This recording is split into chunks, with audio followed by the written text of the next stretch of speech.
There's underground civilizations on this earth who are very advanced. They've got a whole world down there that we don't know anything about. And a lot of people don't even want to believe that. But they have their own sun, they have their own oceans, they have everything underneath the planet. But we were taught that it's really hot inside. It's a molten iron, the center of the earth. And the further down you go, the hotter it gets. So how could anybody live down there? Nah, it's not possible. It's all a fairy tale, you see. But if you want to believe that, what our scientists know is only a smidgen of the totality of what knowledge exists.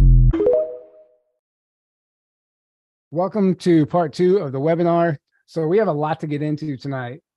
Like a lot. And we don't want to waste any time because we could be here for over 2.5 hours potentially. I recommend everyone who is taking this stuff seriously, grab a notebook and a pen. And, you know, there's going to be a lot of references, a lot of things we're going to be covering that we don't get to spend enough time on. So if you want to take notes, I recommend doing that. We will provide some links and stuff like we did with the last one. But this is one of those subjects, just like all the other ones, that it's so involved. There's so much information about Hollow Earth and the Agartha Network dating all the way back to the 1500s. The amount of information that we found, like it's impossible to include in a webinar, just like everything. But I think you're going to appreciate what we put together. It's an epic presentation that we put together here. So we hope you guys enjoy. All right, guys, so here we go. We're going to let Dolores Canon, so I apologize for all of the technical difficulties, but we're going to let Dolores Canon kind of get us in the mood for the inner Earth and the Hollow Earth. Just let your imagination run wild during this because we are getting into some wild stuff, some stuff that shouldn't exist, but it does according to our research, and I'm really excited to do this. Oh, it definitely does. Right. Okay, here we go. Well, whenever Atlantis went down, a lot of them, some of them went to Egypt, the survivors, and to other places, but some of them went underground. And there's an entire cities all throughout. There's all kinds of tunnels and transportation systems that link them all together. Some of the trains and things down there can go 3,000 miles an hour to link the cities together. There's like a sun inside the earth that lights everything. So they have light, they have lakes, they have water, they have everything they need. And there's animals down there that do not exist on the surface of the earth. They have live computers, if you want to say that. This is in my second volume of the Convoluted Universe. It talks about the underground cities. They have computers that we can't even approach that can create and do anything they want. And the people are so advanced, they have no desire to come to the surface. They have everything they need down there. They've been down there for thousands and thousands of years. And they're much more advanced than we are because there's no wars, there's no violence. But yeah, there's civilizations under the surface of the earth. And people say, well, it can't be. There's only the magma. It's not. Okay, so here we go. So I was just at the Denver airport. Just came back from Colorado and California. I was on a trip with Tony Rodriguez, and I had some healing work done in Colorado. But they have new signs up at Denver, different than the old ones. Apologize for the noise. It takes really big drills to get to the underworld. And they have a reptilian with a jackhammer. It's hilarious. This stuff's right in your face, as always. And then this one's really interesting. Forgive the mess. Building secret underground tunnels can get quite untidy, but the caution sign looks like a guy falling into a portal. In my opinion, what does it look like to you, Aaron? It definitely does. Right. That. Yeah. So I mean, it's just right in your face. People walk by this and they write it off as a joke. We didn't cover Denver in the first part, which we could have easily done a whole slideshow just on the Denver airport and the underground there. And I just figured it would be fun to throw these in there. These were the only two I saw, but there's a major construction project going on, and it's all right in your face as always. And then, so this is something I wanted to include in the first part, but I didn't get a chance to because I forgot. So whenever, if you guys know the story about Larry trying to recruit me to go to Mars and that whole crazy time in my life, one of the things he told me was that busing Cory, which is a quarry 5 minutes away from my house, literally 5 minutes. He told me that under Cory is actually one of the underground cities where the elites frequent and celebrities frequent. And I guess that would be an alternative to city. So I went online and I just took some pictures of the quarry and the underground. And as the universe would have it, today I ran into my friend's dad, who I haven't seen in years, who works at Quarry. He's worked there his whole life and he retires in 2 years. And I asked him, I said, so how deep underground does it go there? I was like, do you still work there? He's like, oh yeah, 2 more years I retire. I was like, how deep underground does it go? And he said it didn't go that far, but he goes, there's a lot of businesses that have moved in down there. And he told me how I could drive through it. He goes, you can drive through it. I said, I've tried to go. He goes, there's gates that say stop, do not enter. He goes, oh, just ignore it. And if anybody stops you, just tell them you know me. And he said, just go through and the road's going to fork. Go down to the right. It looks like you can't go that way, but you can just drive down through there. Just act like you're a delivery driver or something. And that'll take you to the underground part. So I know what I'm going to be doing this week.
But apparently there's an underground city underneath of this that even he's not aware of, but who knows if that's really true or not. But it's just something I found very interesting because it's only 5 minutes away from my house.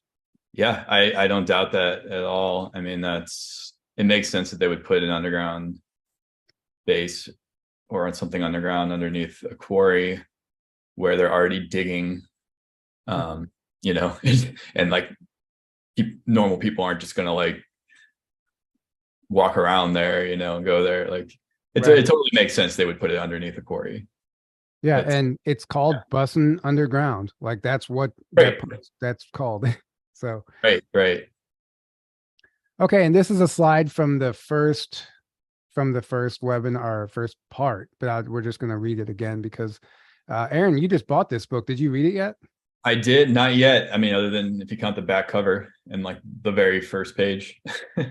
So I'm going to read this again because it just kind of, you know, summarizes everything we're going to be covering. That is the back cover, by the way. Yeah. On the screen there.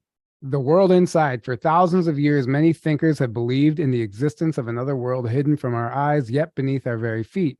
Among the believers in the other worlds hidden below the surface of our planet have been world-famous mystics, highly placed religious and scientific authorities, and infamous meddlers with the occult like Adolf Hitler. Hitler's powerful fuel society was dedicated to the search for the world inside the hollow earth, which we'll get into in a little bit. Many of mankind's most ancient myths and legends, including the ideas of a physical hell, are based on the existence of just such subterranean worlds. But is there any truth to the beliefs? This hollow earth penetrates the veil of ancient secrecy to explode the fables and reveal the astonishing truth. And Aaron, I'll let you read this next slide. This is from the beginning of the book. Yeah. The Hidden Kingdom. According to Buddhist doctrine, Agartha is a subterranean land located deep within the center of our planet Earth. The Buddhists believe that millions of people live within this underground paradise. Their lives and destinies are directed by an all-powerful and all-wise ruler who is known to them as the King of the World. The Buddhist religion is one of the oldest and most sophisticated in the world. So is the story of Agartha nothing more than fable, or is there truth behind the legend? Many people of different religions have strongly believed in a world within our world. Today, for example, many respected seekers after truth firmly maintain that the lost civilization of Atlantis lives on beneath the Earth's surface. How many of these subterranean worlds really exist?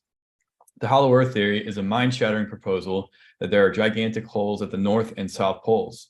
These polar openings lead to a vast, unknown world inside the center of the Earth. Some believers also claim the Earth is honeycombed with a vast network of subterranean tunnels that lead down to the inner world. If that isn't enough to boggle your mind, Hollow Earth enthusiasts declare that these interior lands are inhabited by giants, fairies, the wee people, demonic animal men, or a race of gentle, advanced people. Depending on who you're talking to, these benign inhabitants inside the Earth are said to be the survivors of Atlantis, Lemuria, or an unknown race. Certain ufologists have theorized that flying saucers originate from the Hollow Earth, piloted by intraterrestrials from these subterranean worlds. And yeah, we're going to keep it, the Buddhist, Agartha, Atlantis, these things are going to be coming up quite often throughout this webinar, in particular Atlantis. So just take note of that as we move forward, because there's a lot of interesting stuff.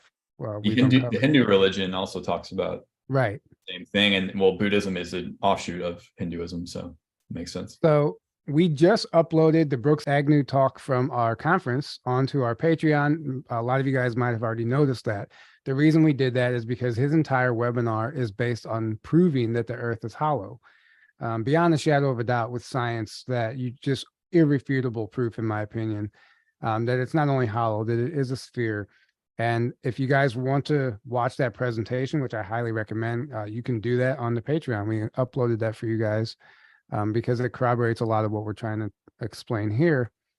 And one of the things he covers is that a massive ocean was discovered beneath the Earth's crust, containing more water than the surface. Technically, it's beneath our ocean. So beneath the ocean, the seabed floor is another ocean. And we have scientific data to back this up. This isn't a theory at this point. And the underwater rivers, which appear to be some other type of water that has a different density that you can actually swim into. It's literally a different type of water, I guess. I don't know what it is, but we have underwater rivers that have been discovered as well. Pre-Jurassic ocean discovered near the Earth's core. And something else that Brooks Agnew covers is the Aurora Borealis potentially being created from inside the planet and not from anything else. And the evidence backs that up. But this is from a book from 1692. Perhaps some of the most bizarre scientific theories ever considered were those concerning the possibility that the Earth was hollow. One of the earliest of these was proposed in 1692 by Edmund Halley. Edmund Halley was a brilliant English astronomer whose mathematical calculations pinpointed the return of the comet that bears his name. Halley was fascinated by the Earth's magnetic field. He noticed the direction of the field varied slightly over time, and the only way he could account for this was there existed not one, but several magnetic fields. Halley came to the belief that the Earth was hollow, and within it was a second sphere with another field. In fact, to account for all the variations in the field, Halley finally proposed that the Earth was composed of some 4 spheres, each nestled inside another. Halley also suggested that the interior of the Earth was populated with life and lit by a luminous atmosphere. He thought the Aurora Borealis, or the Northern Lights, was caused by the escape of this gas through a thin crust at the poles. So think about that. This is in 1692. They're already contemplating that the aurora borealis was coming from inside the planet. And now today in 2023, Brooks Agnew proves it in his research, and him and multiple scientists have teamed up, and it's it's compelling that the aurora borealis is created from some sort of sun that's inside our planet. But as you guys see, this stuff is not new. This was in 1692. And then Jock Doubleday, we also just uploaded his presentation, and he talks about the expanding Earth and terraforming Terra, which is a really interesting theory. But just to kind of, whoever this webinar might reach, just to please any skeptics that it might reach, we're just kind of cover this briefly. Pangea, we've all heard of Pangea. The only way that theory works is if you shrink the Earth. That's the only way they all fit together like a puzzle piece.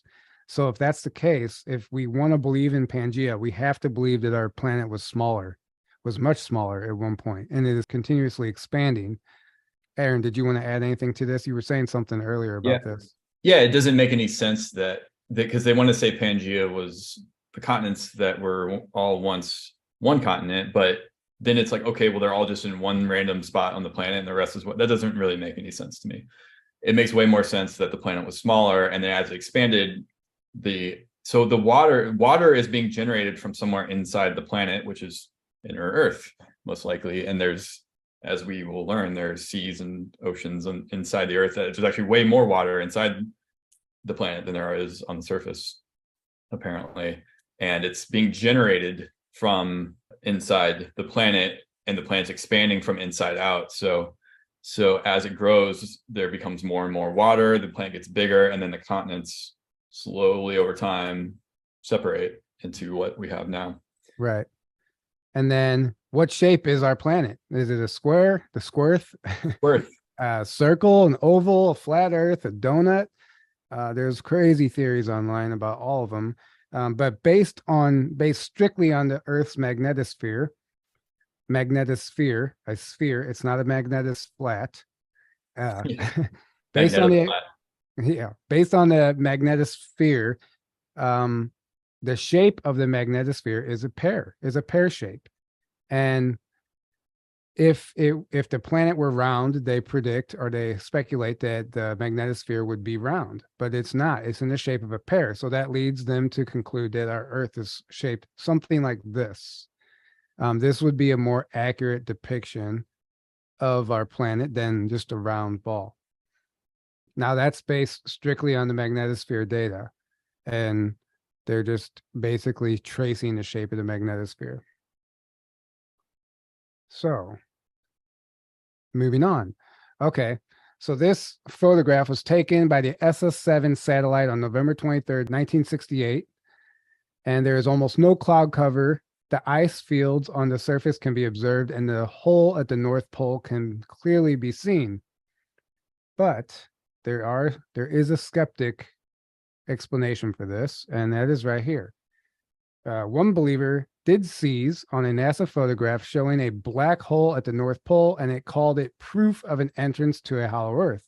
As it turned out, the photo was actually a composite of several pictures taken over 24 hours so that all the sections were seen in daylight, and the black hole at the top was the portion of the Arctic Circle never illuminated during the day over the winter months, which that's a stretch.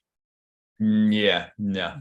But that is their explanation for the hole. That's science's explanation for the hole in this photo. They always have to have an explanation, no matter how stupid it is. And I believe the next slide is a quick video talking about this pole from a mini documentary that Aaron found, which is actually really good. It is really. On November 23rd, 1968, the American spacecraft SS-7 took several pictures of the North Pole in the complete absence of clouds, and a giant black hole is clearly visible on them. The question arises, why has the find not yet been investigated? Moreover, at the moment, any flights over the North Pole, including research satellites, are prohibited. The official version says that these bans are precautionary measures because gravity is weak at the poles, so the force of gravity is unable to hold flying vehicles. But likely, they're just hiding something from the public.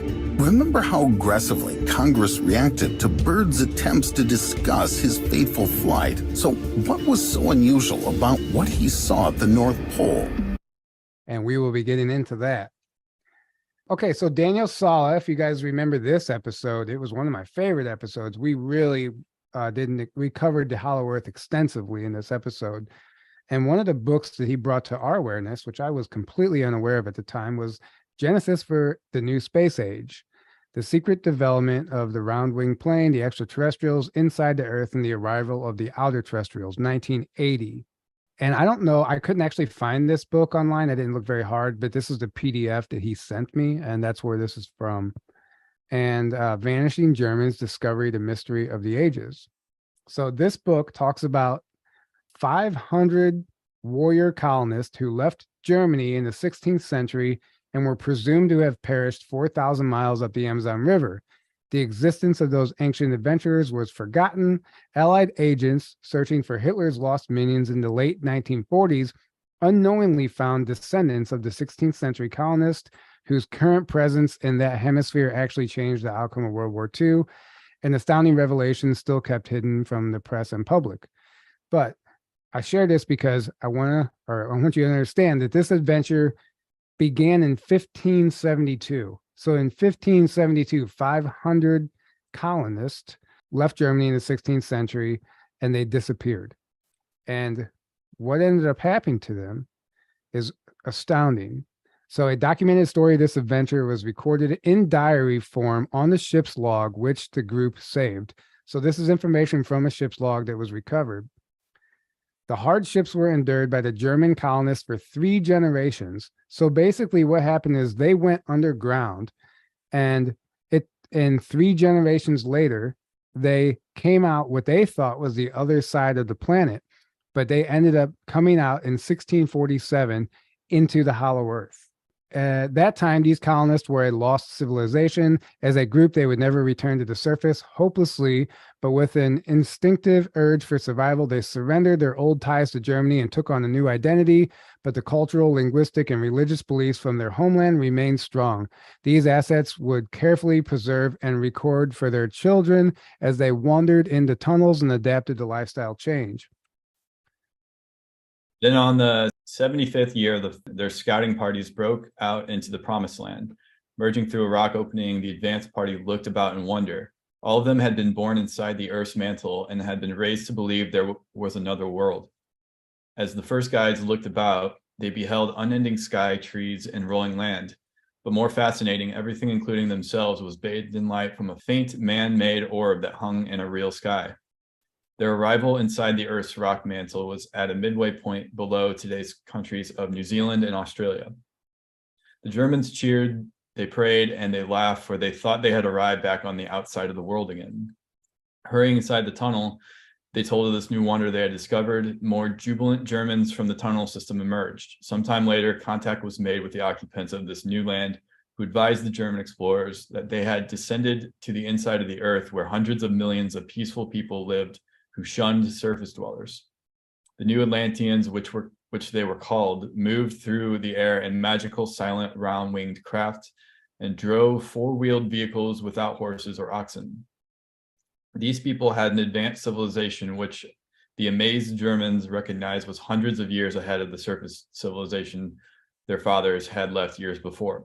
Also amazing to the Germans, the new Atlanteans had an ageless longevity span with no noticeable traces of old age in their bodies, no ancient furrows in their facial features, and no senility in their mannerisms. What was missing was the presence of old people, the Germans quickly noted. So they basically don't age. So basically, and there's a lot more to this story, like a lot more. And it's profound. So that book is called The Genesis for the New Space Age. And I will include that PDF in the description after this is over. If anyone wants to read it, it's an incredible story about what they go through to even discover the inside of the Earth and the primitive beings that they ran into while they were tunneling, while they were living under the earth. So if they came back to the surface, they were getting attacked by the tribes in the Amazon. So that wasn't an option. They were outnumbered, and they knew that they fled into this cave. So their only option was to start living underground. And they kept exploring this tunnel network for over 3 generations. And they finally broke through into this center of the earth. And it's an incredible story. This was in 1600s, guys. They started in 1500s and ended up there in the 1600s.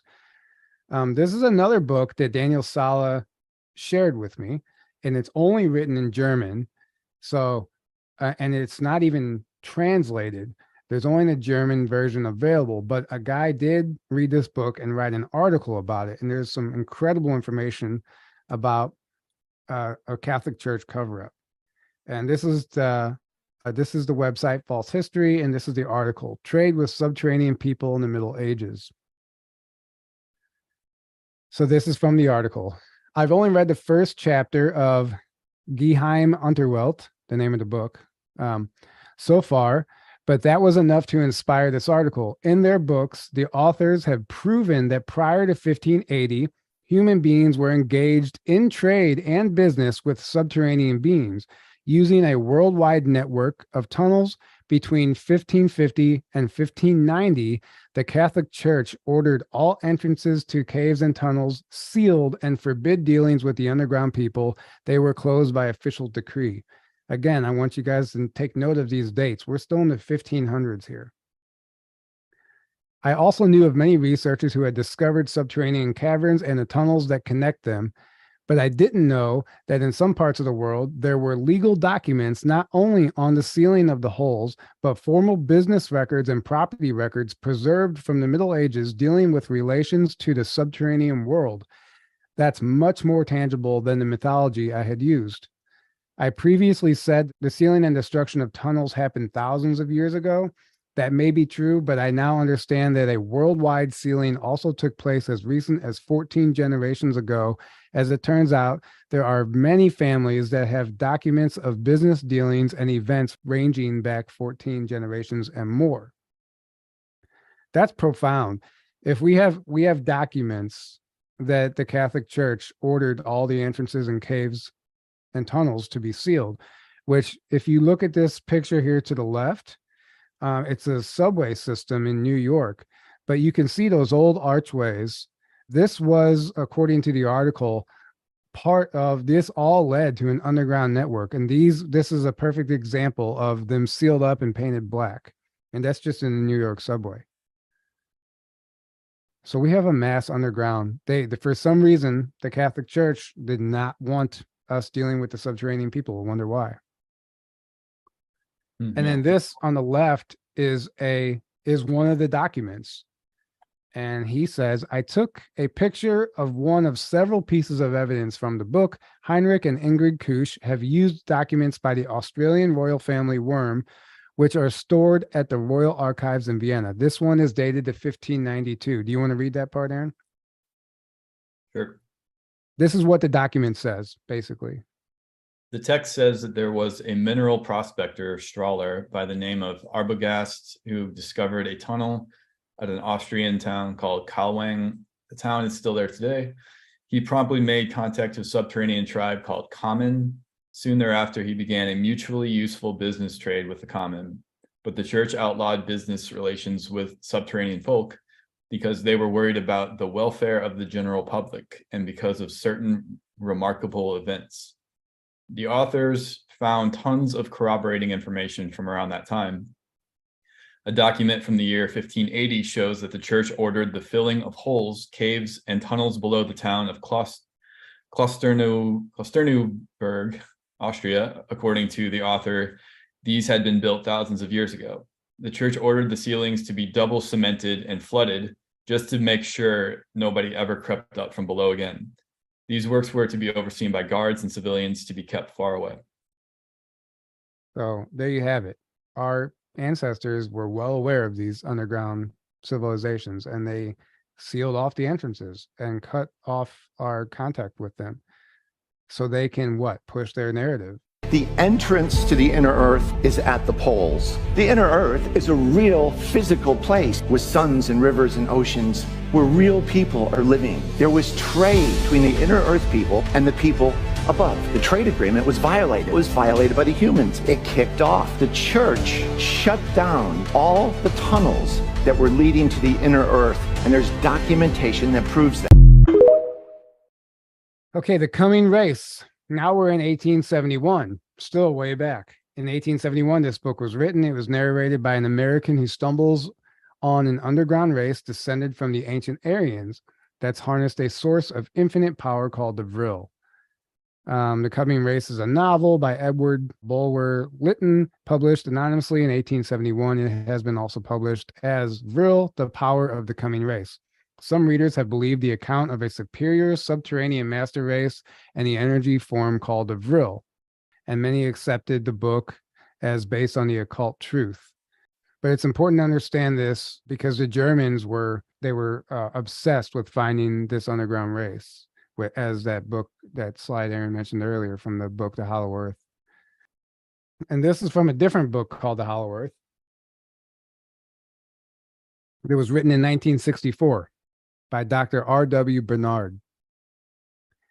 And he talks about the coming race. He said, in his book, The Coming Race, Bulwer Lytton describes a subterranean civilization far in advance of our own, which has existed in a large cavity in the earth, connected with the surface by a tunnel. This immense cavity was illuminated by a strange light, which did not require lamps to produce it, but it appeared to result from an electrification of the atmosphere. This light supported plant life and enabled the subterranean people to grow their foods. The inhabitants of this utopia, described by Lytton, were vegetarians. They had certain apparatuses by which, instead of walking, they flew. They were free from disease and had perfect social organizations so that each received what he needed without exploitation of one by another. It is claimed that the Earth's crust is honeycombed by a network of tunnels passing under the ocean from continent to continent and leading to subterranean cities in large cavities in the earth. These tunnels were especially abundant in South America, especially under Brazil, which was the chief center of the Atlantean colonization. So I want you guys to take note of that. Brazil and the chief center of the Atlantean colonization, because we found some other information to corroborate this. Most famous of these tunnels is the roadway of the Incas, which stretches for several hundred miles south of Lima, Peru, and passes under Cusco, Tiahuanaco, and the Three Peaks proceeding to the Atacambo Desert. Another branch opens in Africa, Chile, visited by Madame Blavatsky. Okay, so this is from a book that we're going to reference later. This book isn't even published in English. There's only two. I don't know if Aaron, did you read any of this yet? Not yet, other than what you sent me. So this book, it was published in 2008 in Spanish, and there's been a revised version in 2010, but it's only in Spanish. It's not in English yet. My friend Nikki is friends with the author, and this man went on, it took him 7 expeditions over a decade until he finally gained access to this Lemurian outpost that essentially exists in another dimension. But my friend actually knows this guy, and she's heard this story firsthand from him, and he's written this book. It's not even out, and there's only 2 English speaking people that have read this book in its entirety, and that would be me and my friend. So while he was in this dimension with the Atlanteans, they told him this: thanks to the knowledge passed to us by our Lemurian forefathers, we can pass easily into the 3rd dimension, become visible and tangible for the Arios, and hide ourselves at will. Monoa is the capital of the Atlantis Empire. The plains, the jungles of Colombia, Brazil, Venezuela, and Peru is our territory. The plains are lands of promise that are reserved for the future. It's a selected location. The Atlantean territory has physical signs that mark it, ornate giant hieroglyphs that can be seen from the air in the 3rd dimension on giant rocks of the Andes, Orinoquia, the Amazonia, in the desert of the south of the continent, and on the shores of the Pacific Ocean. Those landmarks act like boundaries of our territory. So think about that. The Nazca lines, that's what the Nazca lines actually are. The mystery solved, if this is true. They act as boundaries for the Atlantean territory. And according to this book, in that area, and according to the last slide, information in the coming race talks about Peru, that area being the center point for the Atlantean civilization. And whatever these hieroglyphs are actually serving, whatever purpose they're serving in the third dimension, they act as more of an energetic boundary for the territory. There also exists a connection between the Atlantic and Pacific Oceans through the interior of the Earth. We have a long relationship with the indigenous cultures that are remnants of the primitive races that still conserve the pure original wisdom. The communication with them is frequent. So there you have it. Now we have an explanation for the Nazca lines, aside from just having to wonder why they did it. This is from the Atlantean civilization. All right, now we're going to get into Shambhala. And remember how I said the Germans were obsessed with finding Shambhala? This is a really cool depiction, artist depiction of the Germans actually discovering the underground city. Buddhist texts say that Shambhala can be reached only by a long and difficult journey across a wilderness of deserts and mountains, and warn that only those who are called and have the necessary spiritual preparation will be able to find it. Others will find only blinding storms, empty mountains, or even death. One text says that the kingdom of Shambhala is round, but it is usually depicted as an 8-petaled lotus blossom, a symbol of the heart chakra. Indeed, an old Tibetan story states that the kingdom of Shambhala is in your own heart. As Edwin Birnbaum points out, the guidebooks to Shambhala, whose puzzling directions are a mixture of realism and fantasy, can be read on one level as instructions for taking an inner journey from the familiar world on the surface consciousness through the wilds of the subconscious to the hidden sanctuary of the superconscious. And I just think that's a great explanation of Shambhala and where that comes from. So it's from Buddhist text. And notice how it says you have to have the necessary spiritual preparation to find it. And we hear this through all testimonies. If you want to find these entrances, you're not just going to go, you can go to the alleged spots where people have gone to inner earth. Physically, you're not going to see anything, and you have to be invited into these dimensions. And it's a spiritual journey. But I also find it interesting, this map they show, this like lotus, this circular map. There's many different versions of this. And the flat earthers love these maps. For them, this is the proof of the ice wall. Right. This is their ice wall map. It has nothing to do with that. It's the lotus flower. It's a Buddhist text, and it talks about Shambhala and the inner earth. There's a million versions of this. And like I said, the flat earthers love them. So then the Nazi connection with Shambhala in Tibet.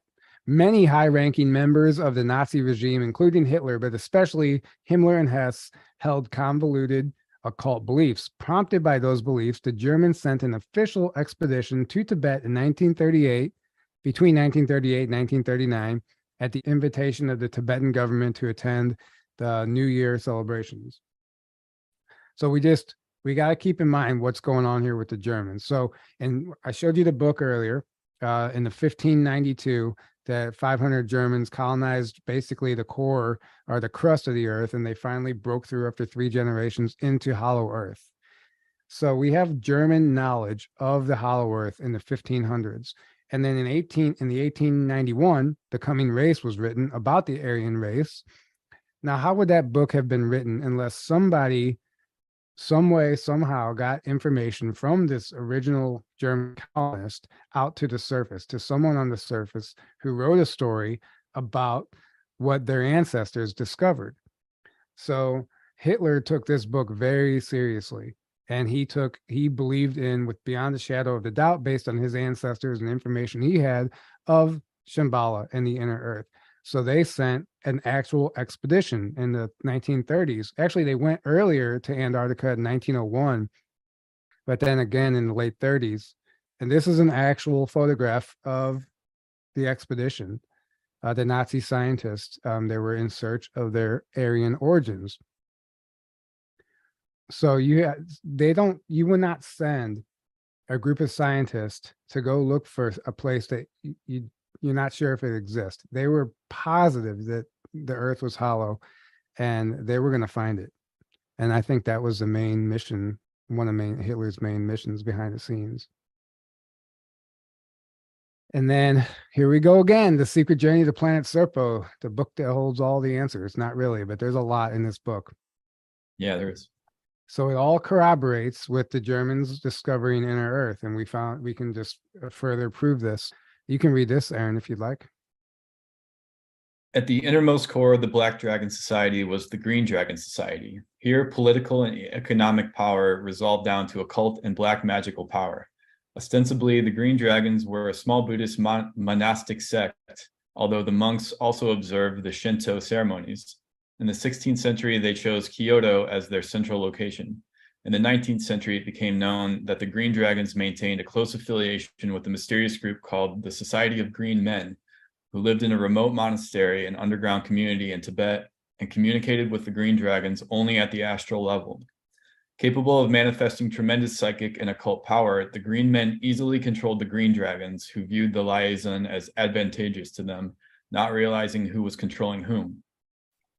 Able to see into and travel through time, the Green Men had far-reaching plans extending to the year 5000. Impressed with German-Prussian militarism, the Green Men decided that an alliance with Germany would help them reach their 15th century goals. Consequently, they convinced the Green Dragons to invite Haushofer into the society and to initiate him into some of their mysteries. By giving him powers that only they could convey, they hoped to use him as the catalyst to bring about an invincible fascist German state. So that was Karl Haushofer, who spent time over in Tibet with the Green Dragons, the Society of Green Men, which they were essentially, if you read the book, they were channeling reptilians in some caves in Tibet, and they were getting orders directly from a reptilian underground civilization. And Karl Haushofer was a linguist, and he was sent over there to get this information and translate it and bring it back to Hitler. And it was Haushofer that actually groomed Hitler into power with this information. So this is important because, well, we'll just keep going and you'll understand why it's important. So the exact location of the Tibetan monastery of the Society of Green Men is not known, and it is unlikely that Haushofer knew where it was. The monks communicated with the Green Dragons through the astral realm, so they never had to reveal where they were. In retrospect, it has become clear that the Green Men were connected with the huge underground empire of the reptilian extraterrestrials from Alpha Draconis, which was said to extend from southwestern Tibet all the way across the Indian subcontinent to Benares, India. This empire is called Patala, or Snake World, in Hindu mythology, and it is said to be the home of the storied Nagas, or the serpent race, who have been worshipped by some and feared as demons by others in India since ancient times. It is said to be a massive 7-level complex of huge caverns and tunnels deep underground. The serpent people are believed to reside there mainly in their capital city of Bhogawati. It is known that there are at least 2 entrances to the world of the Nagas. One entrance is at the Shesna's Well in Benares, and the other is in the mountains around the beautiful lake Manasarovar, about 500 miles west of Lhasa. At 15,000 feet elevation, it is the highest freshwater lake in the world, and it is said to be favored by the Buddha as a meditative retreat. Bruce Allen Walton, also known as Brenton, now deceased, has emerged on the internet as one of the most authoritative figures on the alien colonies on Earth. He claims that locals around the lake have reportedly seen reptilians in that region and have seen their wingless flying craft entering and leaving the mountains. We know now that the reptilians are closely associated with the so-called Greys, originally from Zeta Reticuli, so it would be very likely that a Grey colony also exists in Patala. So Karl Haushofer was well aware of the inner Earth from spending time with the Society of the Green Men and the Black Dragon Society, essentially, in Tibet. Who knows what was actually shared with him? but we do have documentation that he was aware of an inner Earth, at least a reptilian colony, but possibly who knows what else. And this is something I found very interesting. I found in the deep depths of the internet. This is the International Society for a Complete Earth, which was formed in Missouri in 1977, and they're in possession of a letter written by former Nazi U-boat crewman to his comrade back in Germany. Now, this is important. I hope you guys are still with me.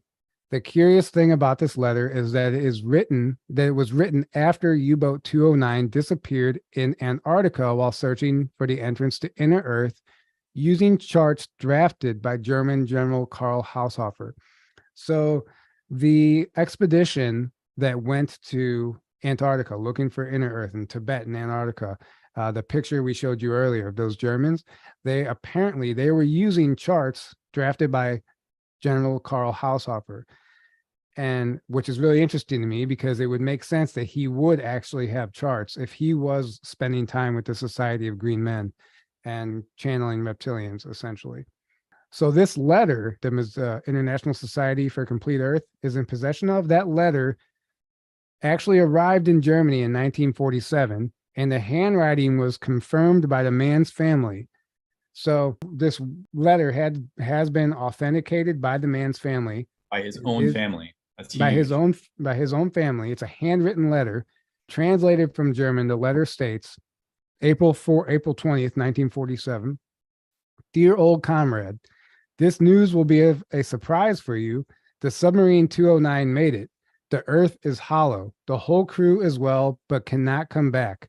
We are not prisoners. This is your last connection with submarine 209. With hearty greetings, your friend Hans.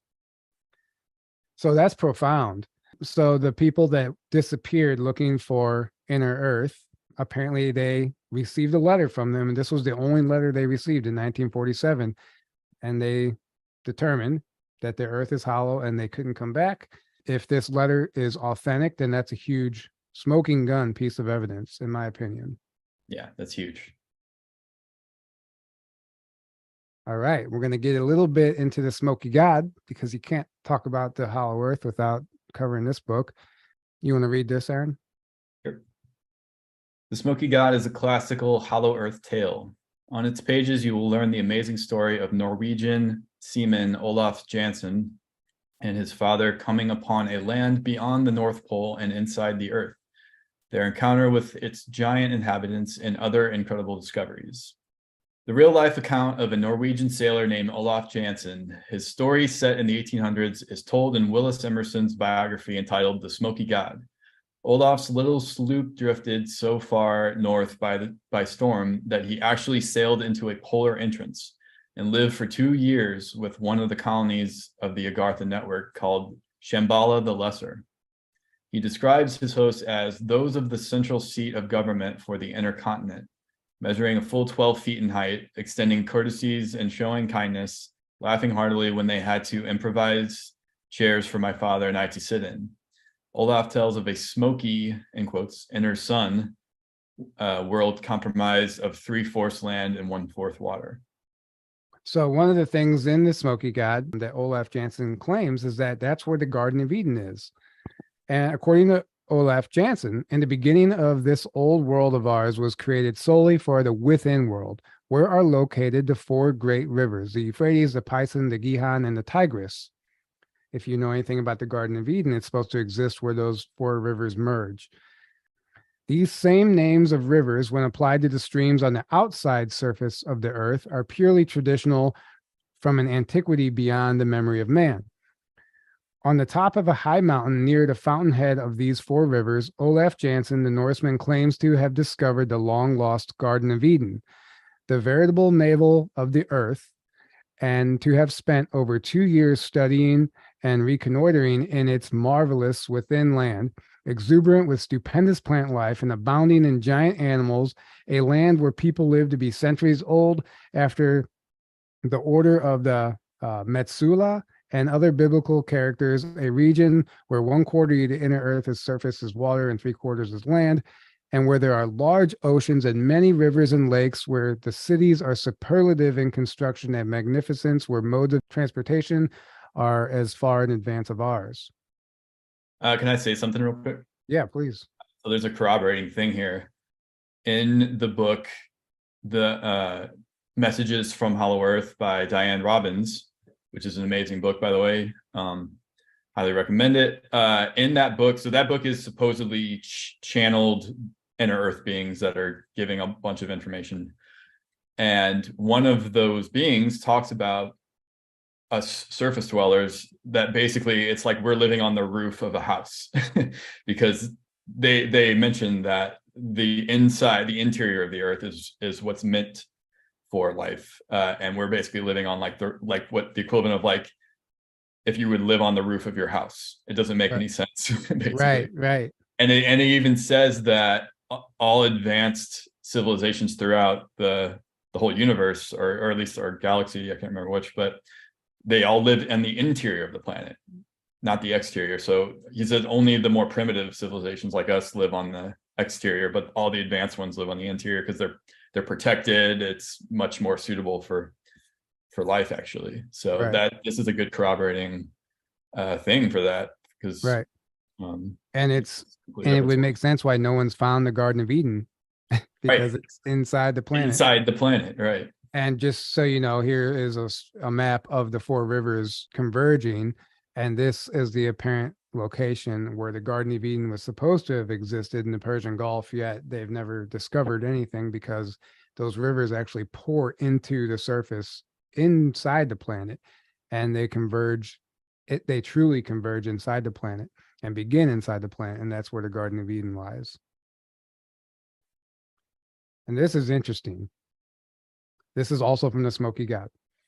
Some of the rivers within Olaf Janssen's claims are larger than our Mississippi and Amazon rivers combined in point of volume of water carried. Indeed, their greatness is occasioned by their width and depth rather than their length.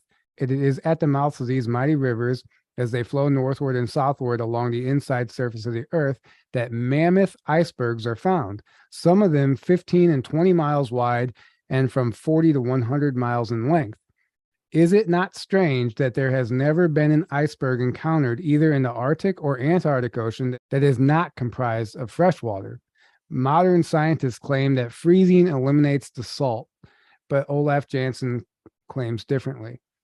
So he's claiming that these icebergs are actually coming from the oceans and rivers inside the planet, and that's why all the icebergs are freshwater. And scientists they think the salt disappears magically when it freezes, which makes no sense. Right.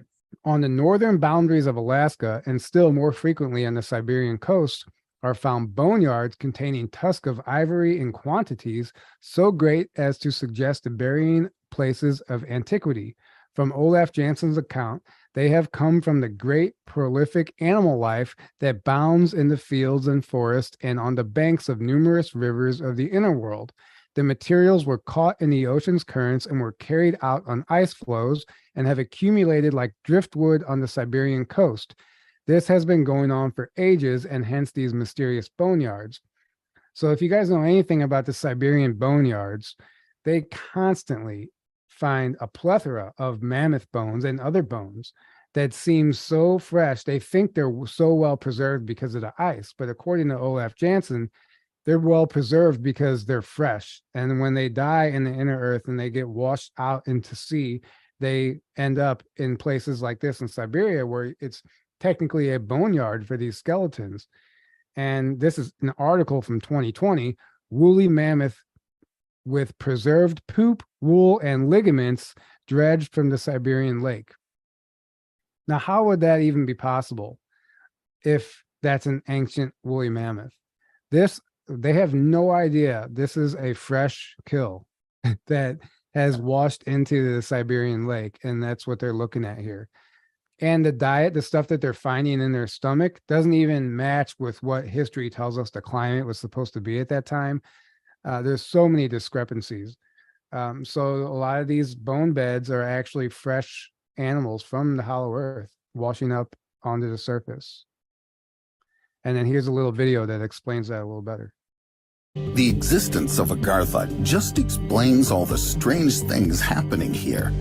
For example, researchers note that the temperature increases for some reason as it approaches the poles. This phenomenon is called the Arctic amplification, and one of the first to speak about it was American meteorologist William Sellers in 1969. And in the northern polar region of the ocean, they found plant seeds that seemingly shouldn't be in such a cold place. Moreover, it turned out that icebergs around the North Pole are composed of frozen fresh water, not seawater. In addition, scientists found red pollen of unknown origin on these ice blocks. There's another suspicious fact that some bird species migrate to the north before winter. Why flee from the cold to an even colder place? Usually, ornithologists explain the need for birds to avoid competition for food with other bird species that remain in warmer regions. It sounds a little doubtful, and this is not the last possible evidence that somewhere in the north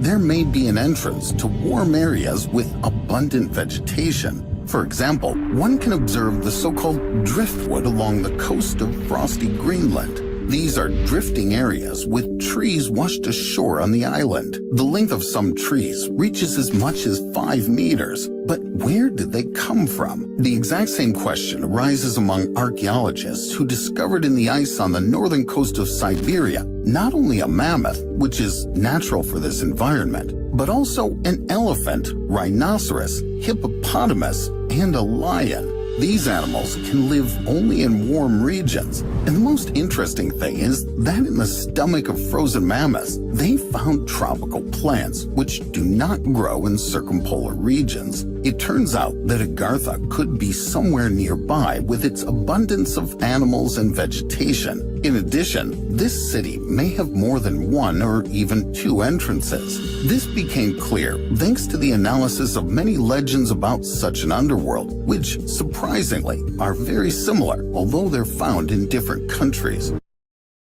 So there you have it. And in Olaf Jansson's book, he talks about the coming across gigantic tree stumps of driftwood on islands on the surface whenever they were sailing.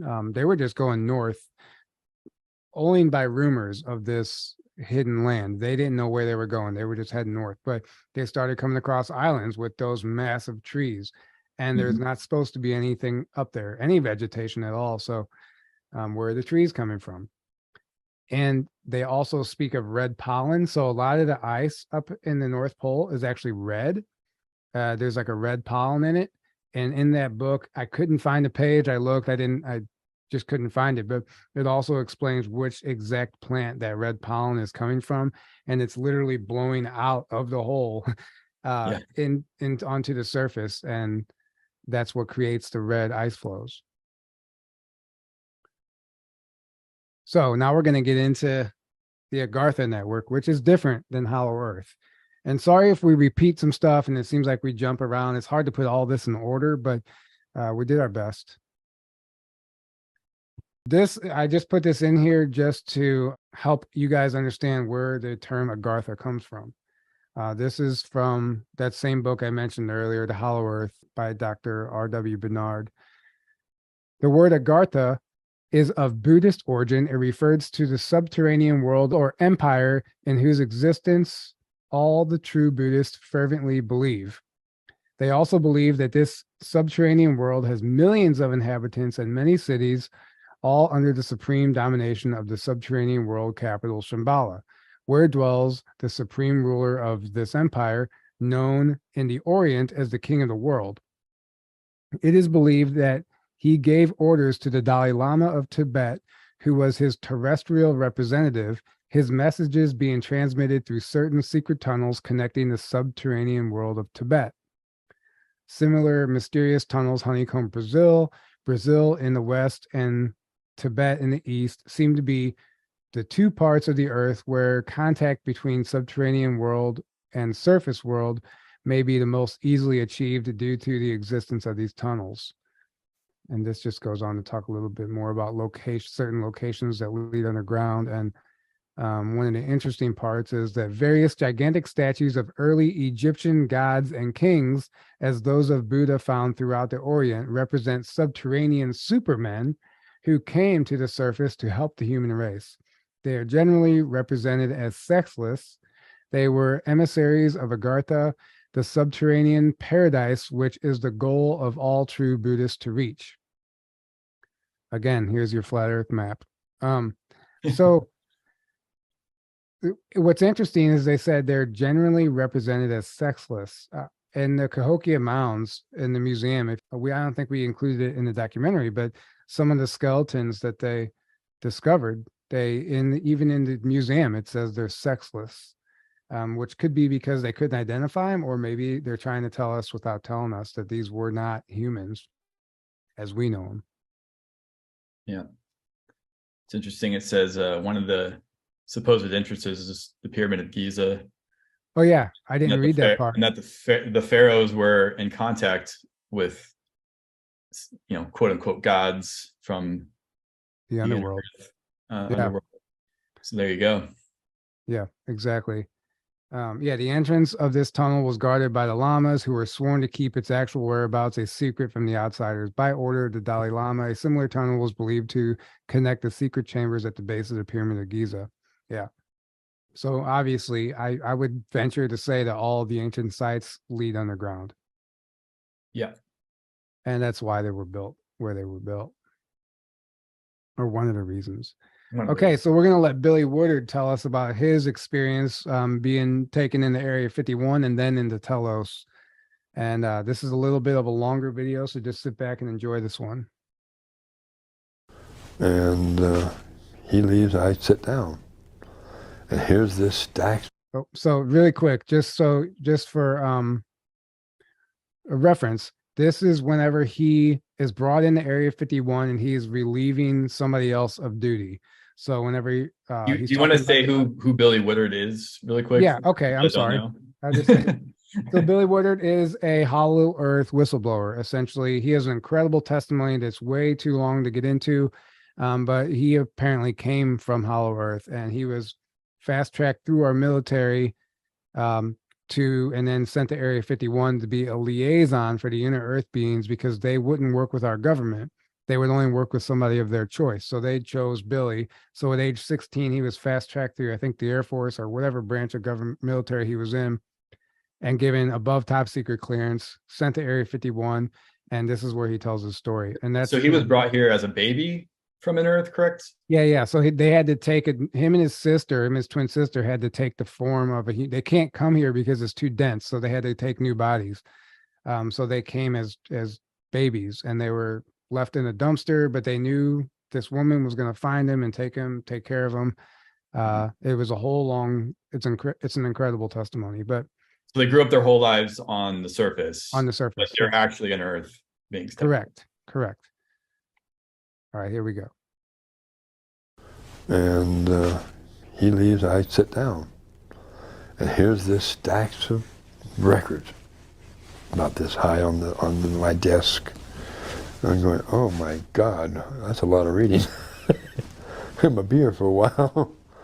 So I start reading. First thing I pull off, it says 1947, Admiral Byrd, diary. So I sat down and started reading. The more I read, the more interested I got. And then continued reading it, read it in its entirety, and then I looked at my assistant and I'm going, is this for real? He says, oh yeah, it's for real. Wow, interesting. Right after I finished reading that, this guy walks into my office and he goes, you're requested on level 27. I said, 27? What level are we on now? You're on level 10. I said, And what's on 27? You'll find out. Anyway, you're being called by name, requested by name, to go down to level 27. I said, okay. Is this my superior? And they said, no. No. Okay. So I put on my jacket, follow this guy to the elevator. We go down 27th to the 27th level, step off to the 27th level, and we're in a cavern. Walk out in the cavern, walk through this cavern into another tunnel that looked like it had been freshly drilled or bored out. Walk down this tunnel for about a mile, and then I said, okay, that's who called you by name, requested you by name. I'm looking at these two huge giant people standing next to this cylindrical vehicle. Okay, and I walk over there and I said, all right, why am I here? You're going on a journey. And I said, I am. They said, you are. I turned around and looked at my superior and they said, document everything you see and hear. We want a full report. I'm going, okay. All right, so I walk toward this craft. The door slides up real silently. Like cigar-shaped craft that we talked about? Yeah, pretty much like cigar-shaped, almost like shaped like a bullet, similar. Then we walked into this. I walked into this vessel, sat down. They said, "Strap in." So I strapped in, and I said, "Where are we going?" "You're going to Telos." I said, "Okay. What is Telos?" Telos is a city beneath the mountain called Mount Shasta. Before I got in, I was feeling the sides of this tunnel. It felt cold to the touch, but yet it was more of like a crystal tube, if you will.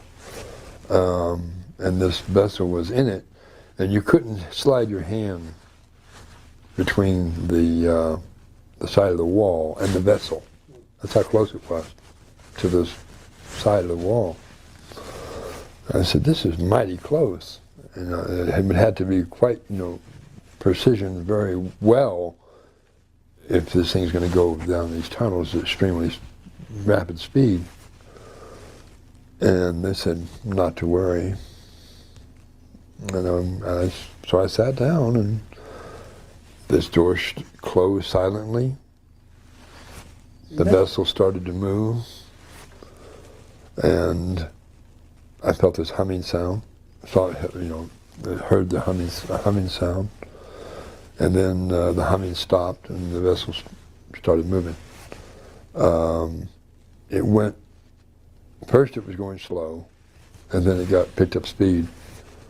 Then it was going by. The scenery was going by so fast it looked like a blur. You couldn't hardly distinguish anything on the sides at all.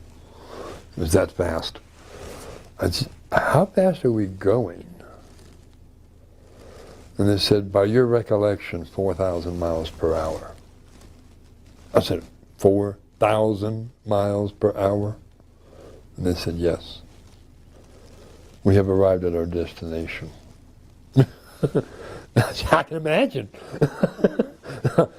I can imagine. I said, "How long did that trip take?" And they said, "Only a matter of moments." I said, "Okay, now you're telling me Mount Shasta in California, right?" And they go, "Yes. And we just left Area 51. That's several hundred miles. It's about 800 miles from Pahrump, Nevada to Mount Shasta. So it only took a matter of moments. And they were there. I stepped out of this vehicle, and I stepped into the city. It was domed underneath this dome-shaped city. Some of the buildings were pyramidal shaped. Some of them were round. And it was quite an interesting sight to see. People going to and fro. Most of them were very tall, and they had blue skin. So this is a 2-part interview, and each interview is like 2 hours long. So his testimony is incredible. And if you want to hear more about that, we linked those interviews under the first part of this webinar. Both parts are there if you're interested, but he goes on to tell all about Telos and there's so much more. It's fascinating. They're amazing. So worth watching too. Yeah. Highly recommend. Incredible testimonies. And this is Jessica Jones. I actually sent her level 27 of Area 51 as a blind target to remote view.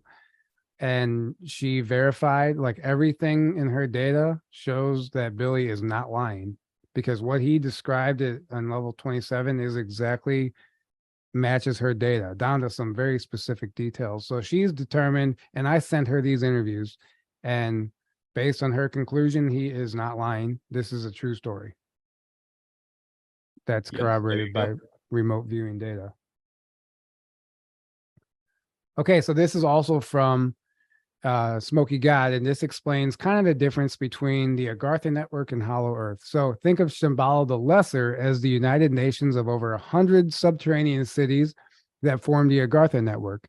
It is indeed the seat of government for the inner world, while Shambala the Lesser is an inner continent. Its satellite colonies are smaller, enclosed ecosystems located just beneath the Earth's crust or discreetly within the mountains. All cities in the Agartha network are physical and are of the light, meaning that they are benevolent, spiritually based societies who follow the Christic teachings of the Order of Melchizedek. Quite simply, they continue in the tradition of the great mystery schools on the surface, honoring such beings as Jesus, Sananda, Buddha, Isis, Osiris, all the ascended masters that we on the surface know and love, in addition to the spiritual teachers of their own long-standing heritage.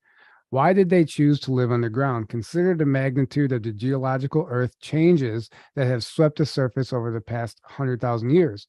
Consider the lengthy Atlantean-Lemurian war and the power of thermonuclear weaponry that eventually sank and destroyed these two highly advanced civilizations.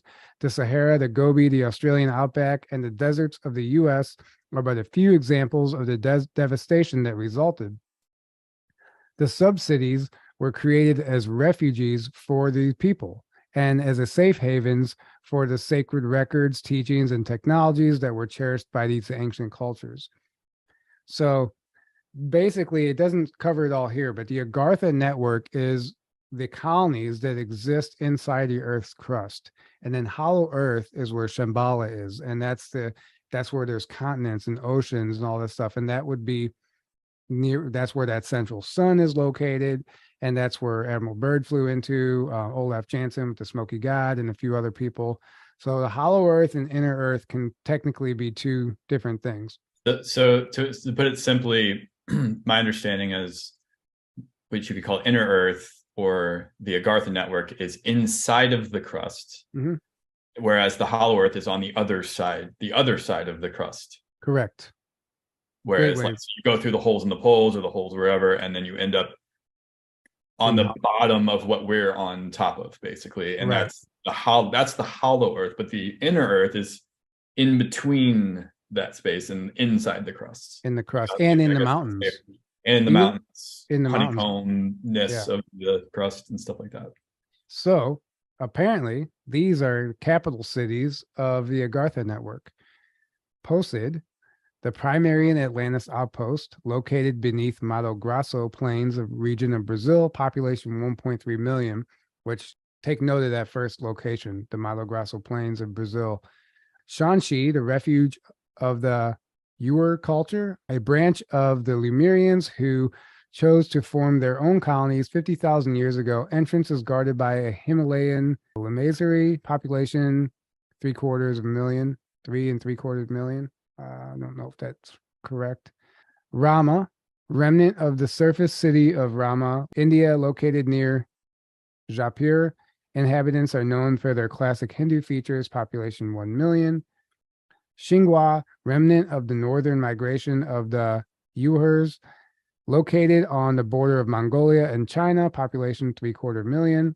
Telos, primary Lemurian outpost located within Mount Shasta, a small secondary city in Mount Lassen, California, US. Telos translated means communication with spirit, population 1.5 million. Sorry, I butchered all those names. But either way, we're looking at 5 capital cities here of the Agartha Network. And I'm going to focus on Mato Grosso just for a second, because whenever I learned about Mato Grosso being one of the entrances, I just got on Google Earth and I just wanted to see what I could come across, just, scanning the area. And this is what I found. And it's no longer visible there anymore. So whatever it was, it's now gone. So Mato Grosso is supposed to be the state in Brazil where one of the entrances to Telos is, to inner Earth. Many people have talked about this. So I'm here on Google Earth just messing around, and look what I found. First of all, when you zoom in on this area, look how it changes color. Just this one area. And I thought, that's interesting. So then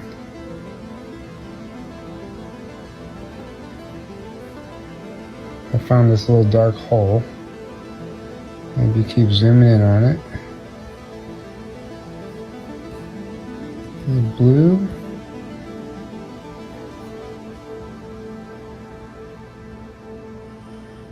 I don't know what that is. Portal.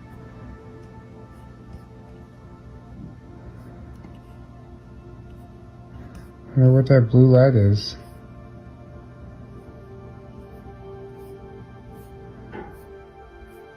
And it's just so weird that that one section is colored like that.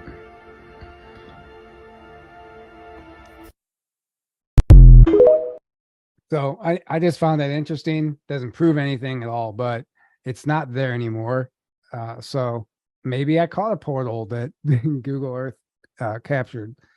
Somebody caught what looks like a portal above the arch on Google Earth one time on the surface. Really? It was a black triangle above the arch, like this black void. So I think it's possible that it catches anomalies. Oh yeah. All right, here we go. Spotlight on Telos. So, inquiring minds want to know how over 1 million people can make their home inside of Mount Shasta. While we're stretching our imaginations, our neighbors, the Japanese, have already blueprinted underground cities in an answer to their surface area problems. Subcity habitation has, for thousands of years, been a natural vehicle for human evolution. Now here's a peek at a well-thought-out ecosystem. The dimensions of this dome city are approximately 1.5 miles wide by 2 miles deep. Telos is comprised of 5 levels. Level 1. This top level is the center of commerce, education, and administration. The pyramid-shaped temple is the central structure and has a capacity of 50,000. Surrounding it are government buildings, the equivalent of a courthouse that promotes an enlightened judicial system, halls of records, arts and entertainment facilities, a hotel for visiting foreign emissaries, a palace which houses the Ra and Ranamu, the reigning king and queen of the royal Lemurian lineage, whom are ascended masters, a communications tower, a spaceport, schools, food, clothing, dispatches. That's level 1. Level 2, a manufacturing center as well as a residential level. Houses are circular in shape and is dust-free because of it. Like surface living, housing for singles, couples, and extended families is the norm. Level 3, hydroponic gardens. Highly advanced hydroponic technology feeds the entire city with some to spare for inner city commerce. All crops yield larger and tastier fruits, veggies, and soy products that make for a varied and fun diet for Telosians. Now completely vegetarian, the Agartha cities have taken meat substitutes to new heights. Level 4, more hydroponic gardens, more manufacturing, some natural park areas. Level 5, the nature level. Set about a mile beneath the surface ground level, this area is a large natural environment. It serves as a habitat for a wide variety of animals, including those many extinct on the surface. All species have been bred in a non-violent atmosphere, and those that might be carnivorous on the surface now enjoy soy steaks and human interaction. Here you can romp with a saber-toothed tiger with wild abandon. Together with the other plant levels, enough oxygen is produced to sustain the biosphere. Okay, so we're going to get into the language and some of the ways of life of the Telos. The language, while dialects vary from city to city, Solera Maru, translated as the solar language, is commonly spoken. This is the root language for our sacred languages, such as Sanskrit and Hebrew. By the way, in Smoky God, he realized once they were in the city or in Hollow Earth that it was everything was written in Sanskrit. It was a type of a Sanskrit language. So there you go. Government, a council of 12, 6 men and 6 women, together with the Ra and Ranu Mu, do collective problem solving and serve as guides and guardians of the people. Positions of royalty, such as are held by the Ra and Ranu Mu, are regarded as ones of responsibility in upholding God's divine plan. The high priest and ascended master named Adama is also an official representative. Computers, the Agarthian computer system is amino acid based and serves as a vast array of functions. All the subcities are linked by this highly spiritualized information network. The system monitors intercity and galactic communication while simultaneously serving the needs of the individual at home. It can, for instance, report your body's vitamin or mineral deficiencies, or when necessary, convey pertinent information from the Akashic records for personal growth. That's impressive to me, the amino acid based. So it's like a biological computer internet that they have. Money, non-existent. All inhabitants' basic needs are taken care of. Luxuries are exchanged via sophisticated barter system. Transportation, moving sidewalks, inner-level elevators, and electromagnetic sleds resembling our snowmobiles, sorry, resembling our snowmobiles within the city. For travel between cities, residents take the tube, an electromagnetic subway system capable of speeds up to 3,000 miles per hour. Yes, Agarthians are well versed in intergalactic etiquette and are members of the Confederation of Planets. Space travel has been perfected, as has the ability for interdimensional shifts that render these shifts undetectable. So interdimensional shifts that render the shifts undetectable. Take note of that. We're going to cover that soon. Entertainment, theater, concerts, and a wide variety of arts. Also, for you Trekkies, the Holodecks program, your favorite movie or chapter in Earth histories, and you can become a part of it. Childbirth, a painless 3 months, not 9, a very sacred process whereby upon conception, a woman will go to the temple for 3 days, immediately welcoming the child with beautiful music, thoughts, and imagery. Water birthing in the company of both parents is standard.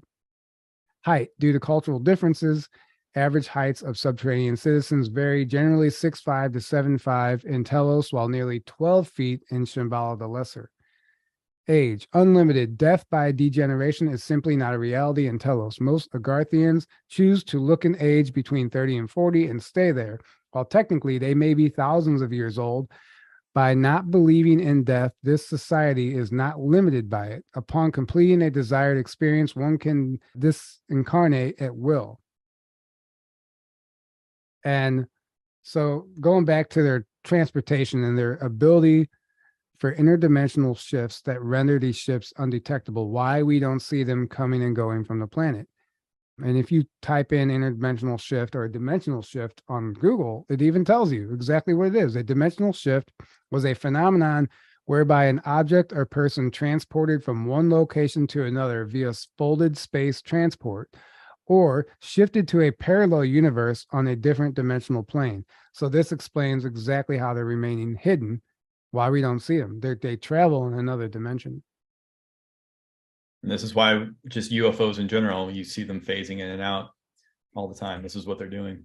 Right. You can read this one. This is about their beliefs on ascension. Ascension, absolutely, and much easier and more common than on the surface. Ascension is the ultimate goal of temple training.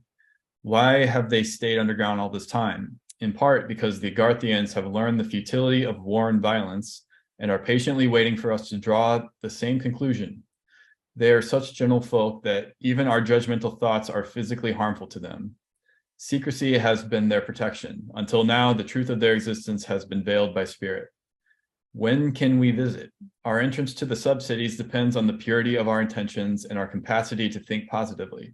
A warm welcome from both worlds is the ideal and must be expressed by more than just the light-working community. Currently, a few hundred brave subterraneans are working on the surface. In order to blend with the masses, they have undergone temporary cellular change so that physically they don't tower above the rest of us.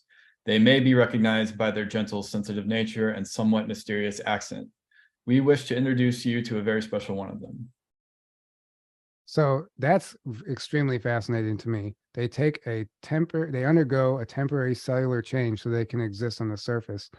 But what I also find fascinating is they are such gentle folk that even our judgmental thoughts are physically harmful to them, which would explain why they're not up here running around and that lines up, that corroborates with a lot of ET contactee testimony, where the ETs they're not just telepathic, but they're telepathic, meaning they can feel everything that you're feeling, and they feel your emotions and your negative thoughts. Negative, anger, fear, any of these really extreme negative emotions actually physically hurt them, because they feel it that intensely, and that they're that sensitive to emotions, that if you can't control your emotions very well, it's gonna actually be detrimental to them. Right. So like they're gonna have to like shield from you, basically. Right. So that's one of multiple reasons why ETs in general, or in Earth beings, are basically the same. Can't just come out and live among us at this point in time, while most of us are just, most of us are judging the fuck out of people.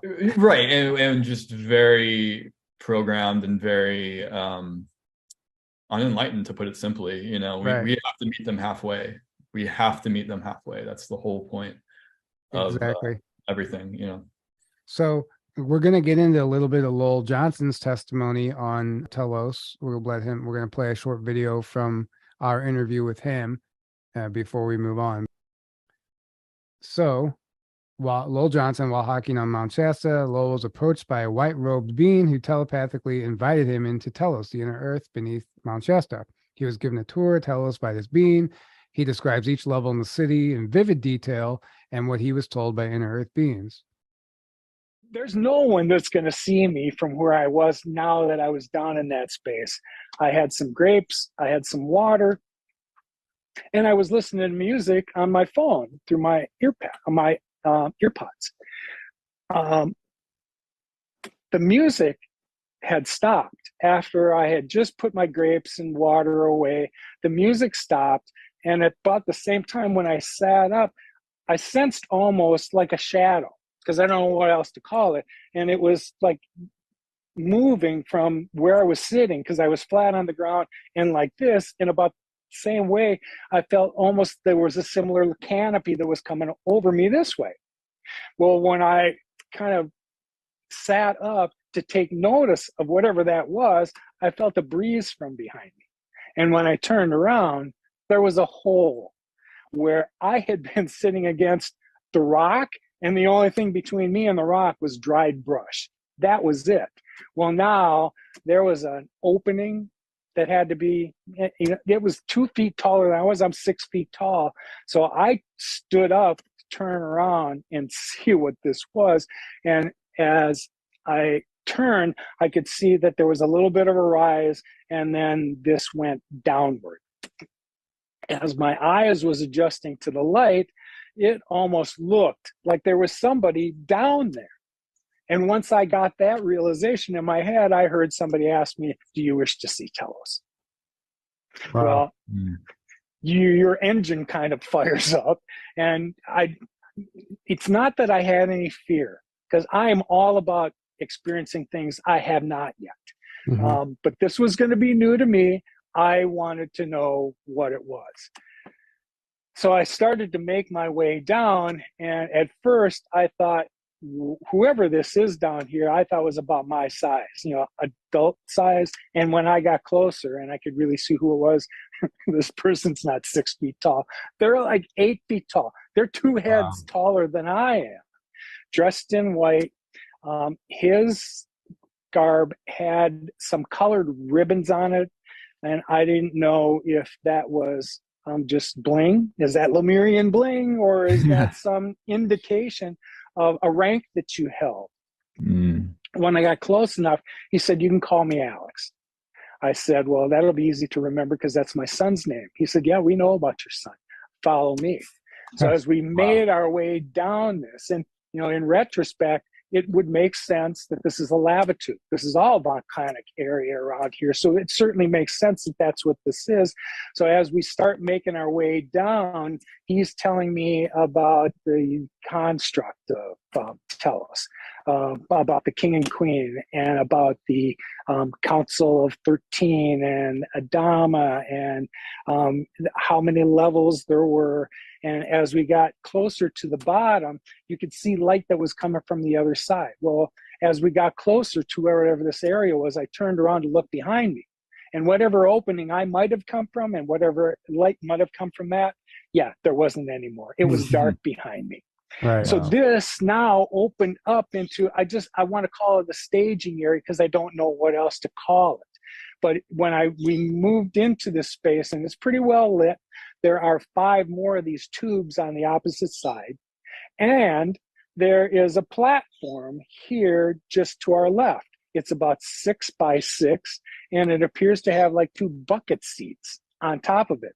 There's another one off to the left over there. There's another one off to the right over there.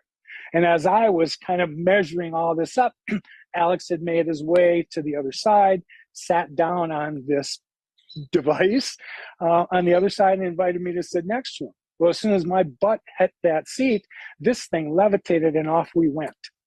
We headed toward that middle tube.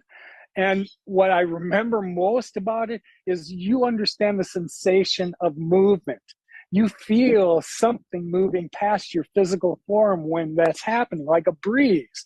And even when there's no wind, you just understand that sensation. I didn't feel any of that. Nonetheless, we were moving. And as we got closer to wherever the end of this tube was, and light started to come from the other side, now you can see whatever crystals were embedded in this wall are starting to catch the light refraction from the other side. And every inch you took, it just changed the light refraction. So you felt like you were in a live kaleidoscope going through this thing. I didn't want it to end. But when my heart core had grown so much from this joy, now we open up into what this is. I'm seeing level 1 of Telos. So he moves us into the space and then rises up. So you've seen in photographs, cityscapes. This is what I see of the city of Telos. It's circular in orientation. There are crystal buildings everywhere. And in the center of this city is a white pyramid with a capstone on the top, which was also white that day. I'll learn a year later when I got to know who Diane Robbins was. Diane has written 3 books on Telos and has been channeling Adama for 40 years, maybe longer. She lives in Shasta, and bless her heart, she agreed to spend some time with me. And when I did, after I left that day, she had sent me something that she had never put in her books. And she said, there was something that occurred to me when you told me about the capstone again. She said, there's a correlation between that and the day of the week. You were there on a Sunday. The capstone was white. That's why everyone was wearing white. Had you been there on Saturday, it would have been purple. Had you been there on Wednesday, it would have been green. Oh, well, that was interesting to know. And that's really interesting corroboration, because for him to specifically note the capstone color and then her know why it was that color, and it wasn't in her book, so it's not like he could have read that in her book. Wasn't in her books, probably not on the internet anywhere. Yeah, I mean, how would he have known that? And then she's like, oh yeah, that lines up with exactly what I know that I've never put out publicly. So exactly. So this is Shambhala, the Agarthan ambassador. Apparently she lived in Mount Shasta for a while. She's also she's one of the inner earth inhabitants that had her undergone that cellular change so she could live here on the surface. And she did many interviews, and this is part of one of her interviews transcribed. Shambhala, this is from her. Oh yes, there are many There are over 100 inner Earth cities. Some of them are very similar. The major one is called Shambala the Lesser. It has been existed for over 500,000 years. It was formed by a group of people called the Hyperboreans or the Tripolians. The interviewer, insights. Where is Shambhala located? Shirula. It's at the center of the planet itself. In spite of what scientists have told people, it is not a raging ball of fire. How does one travel from city to city or from surface to inner city? Probably the most common method is what we call the tubes. It's a series of underground trains. We've bored tunnels that run underneath all the oceans and all of the continents and connect all cities and several of the retreats. The trains, which look very much like a subway train, are run on a cushion of air, an electromagnetic cushion, so they never actually touch the sides of the tunnel. This cushion creates a force field without friction, and therefore they can achieve very high speeds. The trains are capable of running over 3,000 miles per hour. Which corroborates with what Billy Woodard said, if you remember. Right. He was told it was going 4,000 miles an hour. And here Right. it's over 3,000 miles an hour, so that's corroboration, right? Right. Between the surface and inner cities, how does one travel? There are several entrances that open up to the surface. We'll use a ship which is run by the Silver Fleet. The Silver Fleet, explain that, please. We are under the Ashtar command, and with this command are several fleets. The fleets native to Earth are the Silver Fleet. Earth is called a fallen planet simply because it's fallen into the third dimension of consciousness and has remained there. The Silver Fleet is made up of beings from the Agarthian cities. Many of the ships that people see in the air are Silver Fleet ships, except for the Nasties. How can one identify a Silver Fleet ship as opposed to the Nasties, as you call them? All the Ashtar command ships, all the Confederation ships run from divine geometrics. The ships will be either cylinder, or they will be saucer shaped, or they will be round. There are not a lot of protrusions and angles. They have the tendency to be smooth. The ships that come in boomerang shapes and other weird configurations are usually not Confederation ships. This is really interesting when she talks about childbirth. I find this absolutely fascinating, and I think it's crucial that everyone understands this. Please share with us about how the women of Telos give birth to their children. We have returned the process of childbirth to divine order. Women in third dimensional bodies were only meant to bear children in 3 months. It was not meant to be a 9-month process. Even now, a fetus is formed in 3 months. When a woman realizes that she is pregnant, she goes instantly into the temple, and for 24 hours, she is sealed in a chamber that produces absolutely nothing but beautiful images, beautiful sounds, beautiful thoughts, and she is constantly told how beautiful she is and how perfect her child is. So the very start of this life is impregnated in all of the cells of their being with how perfect and how loved they are.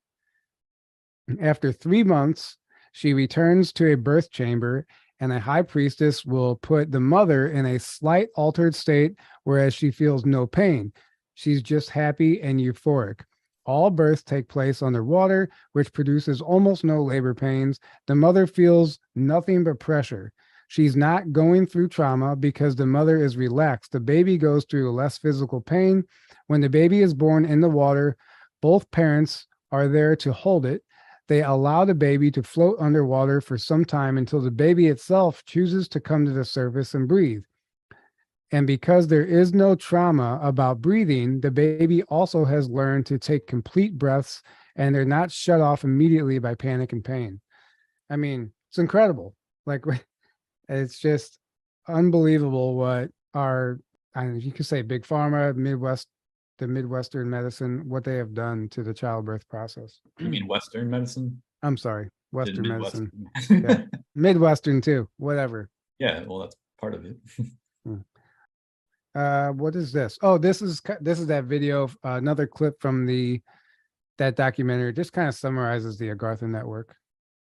And the Tibetans even call Shambala the capital of that very Agartha. It's said that the people living there have a scientific knowledge and experience far superior to the knowledge of human beings. That's exactly what Admiral Byrd said. According to some esoteric traditions, Agartha has at least 7 entrances. 3 of them are in Brazil. The first is in Iguazu Falls, the second is in the state of Mato Grosso, and the third is in the city of Manaus. And in Ecuador, there's a cave which, according to local legends, also leads to a dungeon inhabited by superintelligent creatures. It's located in the city of Cueva de los Tallos, and several metal plates with engravings were found in this 200-million-year-old cave. Having deciphered these drawings, Hungarian-Argentine scientist Juan Moritz told the local press that he may be called crazy, but he's sure there are higher beings underground. And that's not all. In the Indian city of Varanasi, there's also something resembling a portal to the underworld. This is the Sheshna Well, which the locals consider the entrance to one of the mysterious cities of the world of Agartha, namely Patala. Legends say that it's home to Nagas, amazing, intelligent creatures that can take the form of a person or a reptile. They rarely appear to people and are engaged in the construction of underground cities around the world. That's why in India, there's a cult of snakes and dragons. This may be how the Agatharians are seen in India. In any case, it's virtually impossible to verify this. According to legends, descending into the well and plunging into its water, you can see a massive stone door with bas-reliefs of cobras, which can't be opened. I wonder what movie that was from. It looks interesting. Yeah, I think Doctor Strange, maybe. Yeah, I don't know, but it's really interesting. That's a fascinating summary of the entrances. And I think that was from Doctor Strange, because how the effects on that. So I'm going to play this video. Well, I'll read it first because I think there's audio. But above, a film recording of the opening of the hollow Earth. Clouds move into the opening at a steady rate. This is probably the South Pole because of the clockwise rotation of the clouds. The source of the video is unknown. It was leaked possibly by someone on the Russian space station, MIR. Airplanes are not allowed to fly over the poles. Take this video with a grain of salt. I don't know if it's authentic or not, but it's interesting.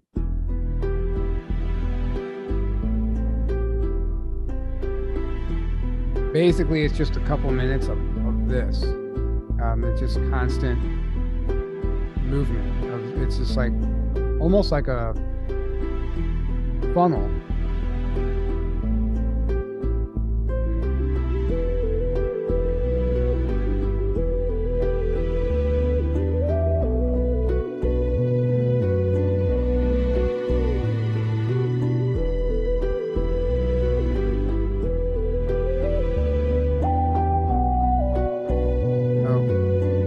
Watch the whole thing just because it's just that for a few minutes, but it's interesting. Billy Woodard talks about the entrances, the poles, the holes at the poles being covered 100% of the time by holographic clouds.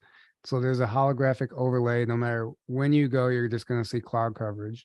So the holes are hidden by holographic technology, and they're constantly monitored by essentially cloaked ships and space stations.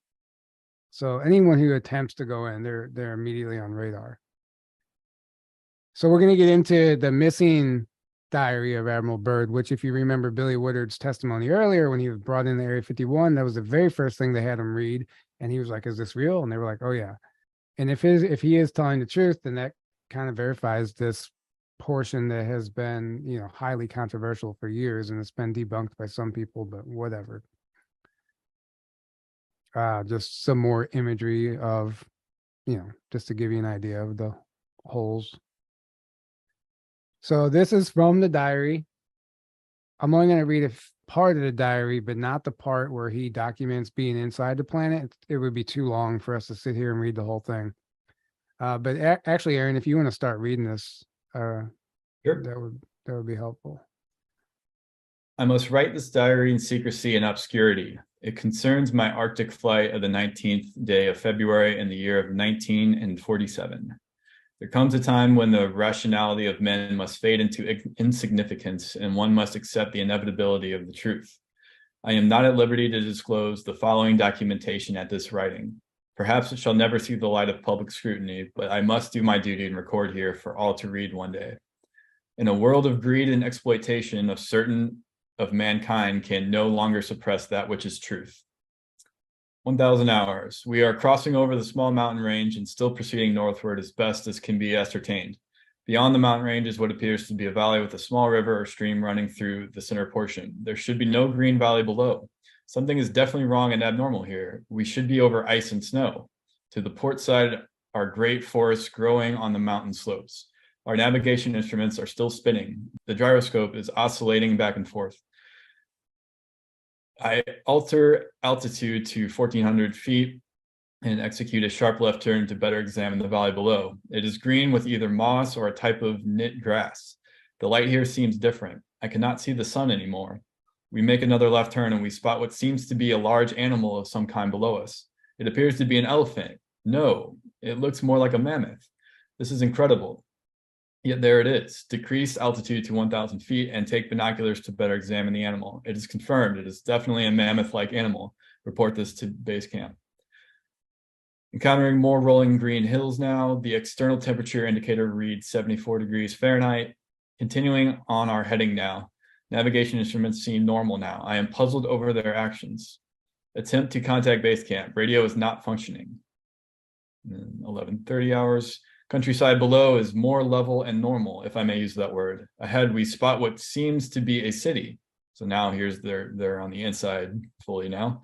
This is impossible. Aircraft seems light and oddly buoyant. The controls refuse to respond. My God, off our port and starboard wings are a strange type of aircraft. They are closing rapidly alongside. They are disc-shaped and have a radiant quality to them. They are close enough now to see the markings on them. It is a type of swastika. This is fantastic. Where are we? What has happened? I tug at the controls again. They will not respond. We are caught in an invisible vice grip of some kind. I'll read this part. A radio crackles and a voice comes through in English with what perhaps is a slight Nordic or Germanic accent. The message is, "Welcome, Admiral, to our domain. We shall land you in exactly 7 minutes. Relax, Admiral, you are in good hands. I note the engines of our plane have stopped running. The aircraft is under some strange control and is now turning itself. The controls are useless." Another radio message received. We begin the landing process now, and in the moments, the plane shudders slightly and begins a descent as though caught in some great unseen elevator. The downward motion is negligible, and we touch down with only a slight jolt. I am making a hasty last entry in the flight log. Several men are approaching on foot toward our aircraft. They are tall with blonde hair. In the distance is a large, shimmering city pulsating with rainbow hues of color. I do not know what is going to happen now, but I see no signs of weapons on those approaching. I hear now a voice ordering me by name to open the cargo door. I comply. So the second part of his journal, that is really long, that we're not gonna go through, which is the juicy stuff, but it's written after the fact. So he tells the account. So this was kind of written as he was flying. The second part is written after the fact, after he has his experience. And this is just the map that you've all seen. If you look at the top left, it says Admiral Byrd's flight, 1947. So that's allegedly where he flew into and the city he encountered. And this just kind of gives you an idea. So the Agartha Network would exist in the crust, and that line within the crust that you see, according to these testimonies, that is the gravity belt. So the gravity belt isn't in the center of the planet. It's in the center of the crust. The center of gravity is the center of the crust, not the center of the planet. Yeah. Right. So no matter what side of the crust you're on, you're always standing upright. And Right. that's how they're able to exist on the inside of the planet. And there's the central sun. And then I think there's okay. So this is all really quick. Then we'll play a quick video. This is also from that book, The Hollow Earth, that I referenced earlier. And this is basically the forward in the book. Dedicated to the future explorers of the new world that exist beyond North and South poles in the hollow interior of the Earth. Keep in mind, this was written in 1964. Who will repeat Admiral Byrd's historic flight for 1,700 miles beyond the North Pole and that of his expedition for 2,300 miles beyond the South Pole, entering a new unknown territory not shown on any map, covering an immense land area whose total size is larger than North America, consisting of forest, mountains, lakes, vegetation, and animal life.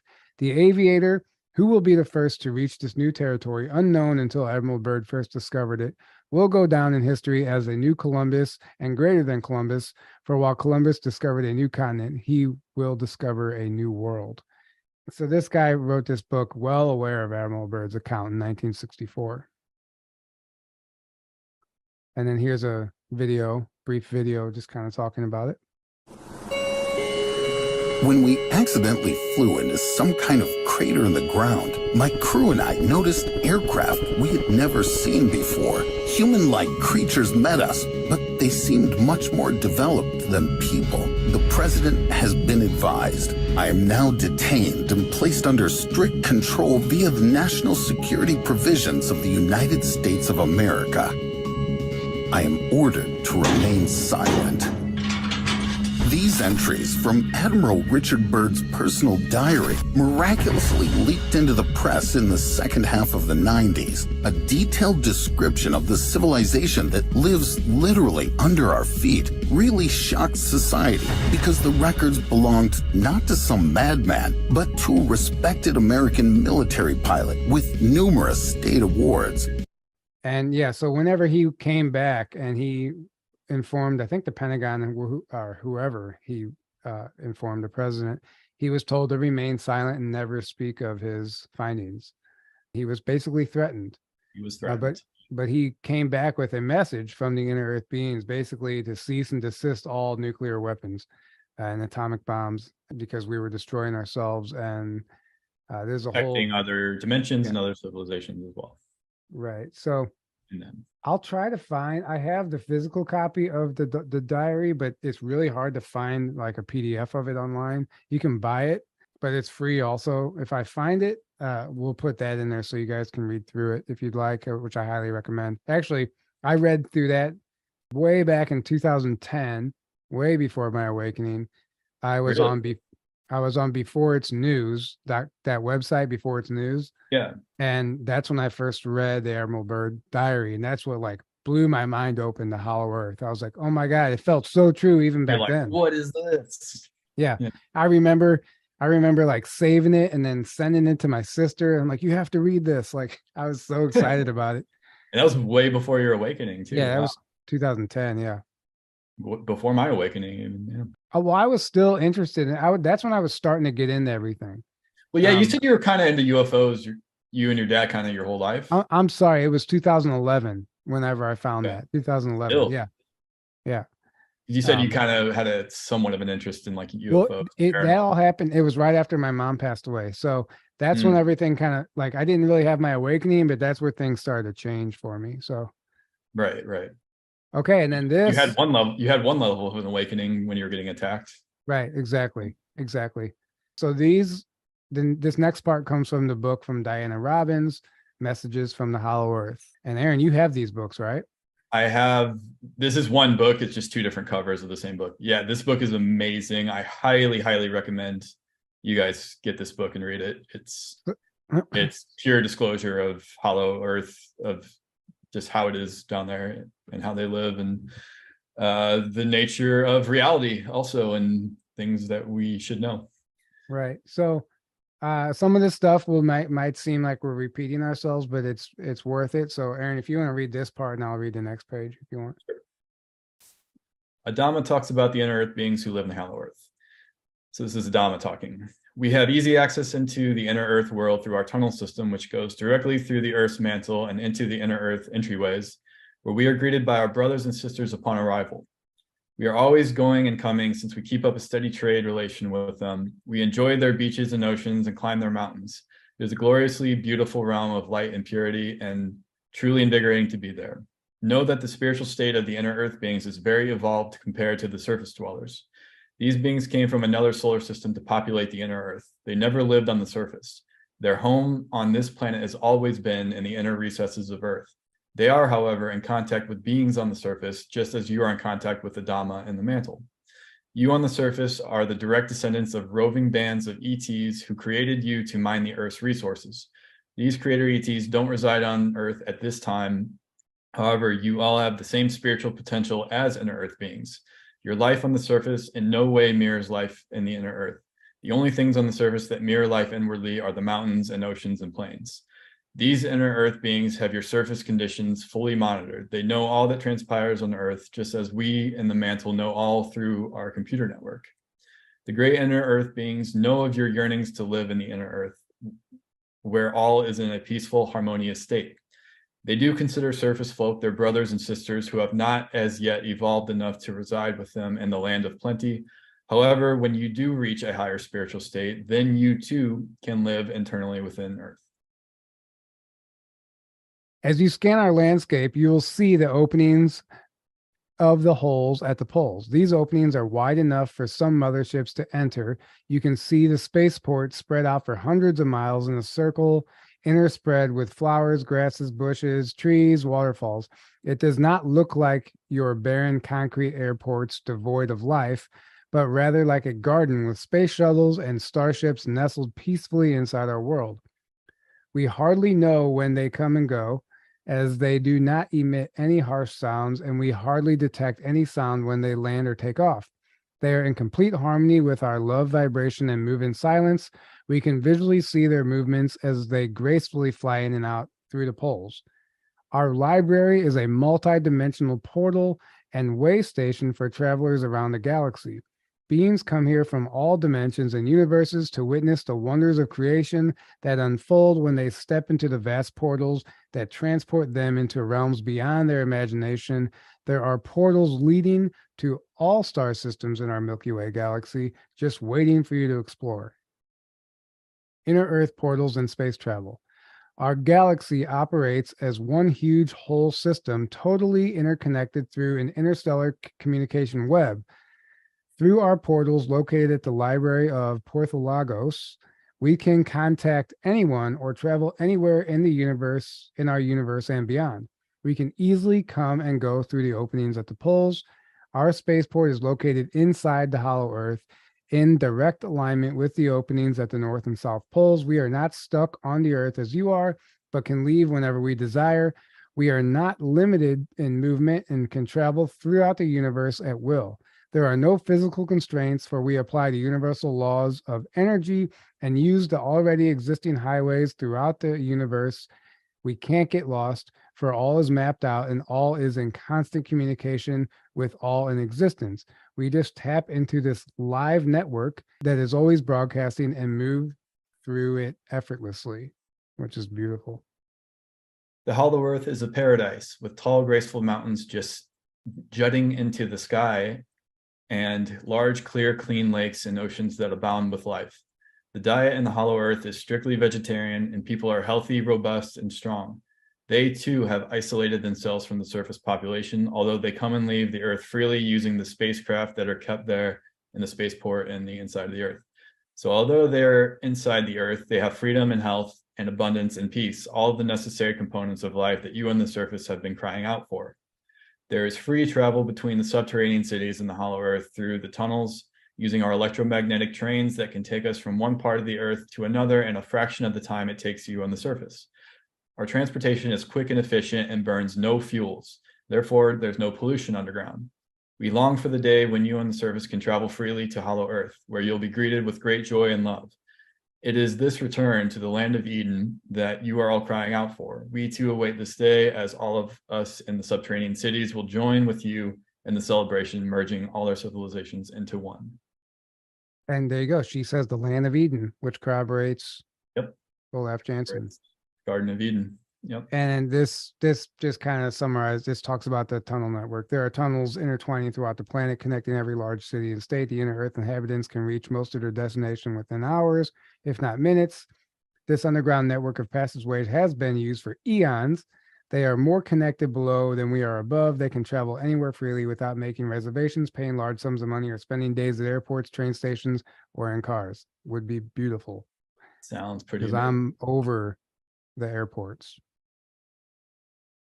So this is a clip from Daniel Sala from the interview we did with him, and then we'll get into the last half of this webinar. And they're mostly made of Hyperboreans, overwhelmingly, which, according to Chinamar's books, were on Earth about 50,000 years ago. And they made, so all these peoples like the Atlanteans and Hyperboreans underwent a change.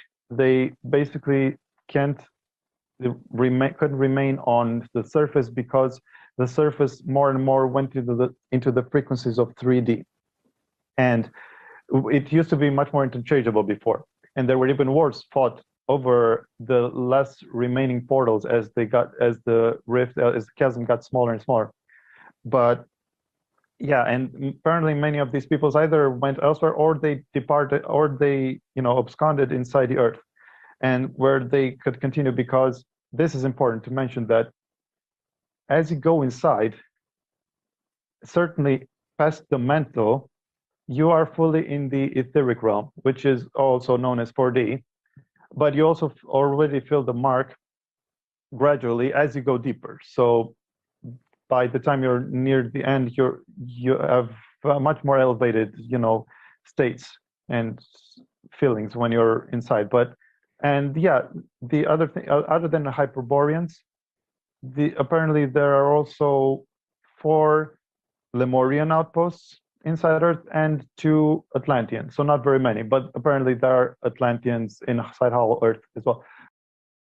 So a few things to note. He mentions that there was a war over the last remaining portals of Inner Earth, which I found very fascinating, which would make sense why maybe even certain wars are fought today.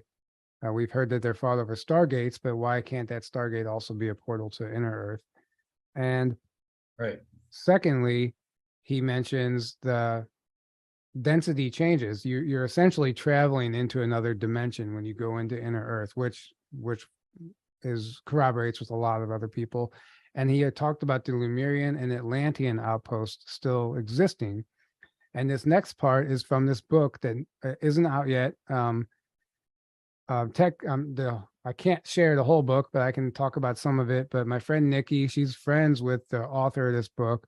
Between I'll just read quickly the description: A Tale by Sarada about the conquest of Monoa, Atlantean city, experience lived by the relentless explorer in 7 fantastic voyages to the center of the labyrinths over 13 years, 1971 to 1984. Absolutely incredible book, profound information. There's only one English version, but it's not out for release yet because the publishers are warring over something silly. But I have read this book because Nikki is friends with the author, the guy who actually was brought into this Atlantean city and came back to write about it. And it's profound. So it's out in Spanish currently. It's out in Spanish. But not English yet. Exactly. So then this is just some information from the book. I asked the lady, "What's your name and who are you?" She responds, "My name is hidden to you. You shall learn it when necessary." So just to give you some perspective here, this is on his first expedition. In the middle of the night, he's visited by this woman from the Atlantean city. At the time, he doesn't know that. And this is what she tells him. "My name is hidden to you. You shall learn it when necessary, when the necessary time has elapsed, but you can call me what you like." He goes, "I will call you Consuelo." She says, "Agreed, you will call me Consuelo. I'll inform you that I am an inhabitant of Monoa and am in charge of this region. I know why you come here. I can read your mind. Your objective remains far. It's not easy. It's not as easy as you think. If you prepare, you might one day know of my city, its inhabitants, and its mysteries. What should I do?" I ask her. Consuelo says, "Come with me. We shall climb that mountain near us while I tell you what your preparations consist of." Consuelo walks ahead. I follow her, and a strange energy can be perceived. We climb the mountain without effort, and while ascending, Consuelo talks to me in perfect Spanish. Prepare for great things. Now, I include this part because anyone who wants to enter Inner Earth or at least communicate with beings, I think this is a great protocol to follow. And what's interesting is they talk about not eating meat as well. And the time when I had the Inner Earth being phased into my basement was the year that I decided to stop eating meat.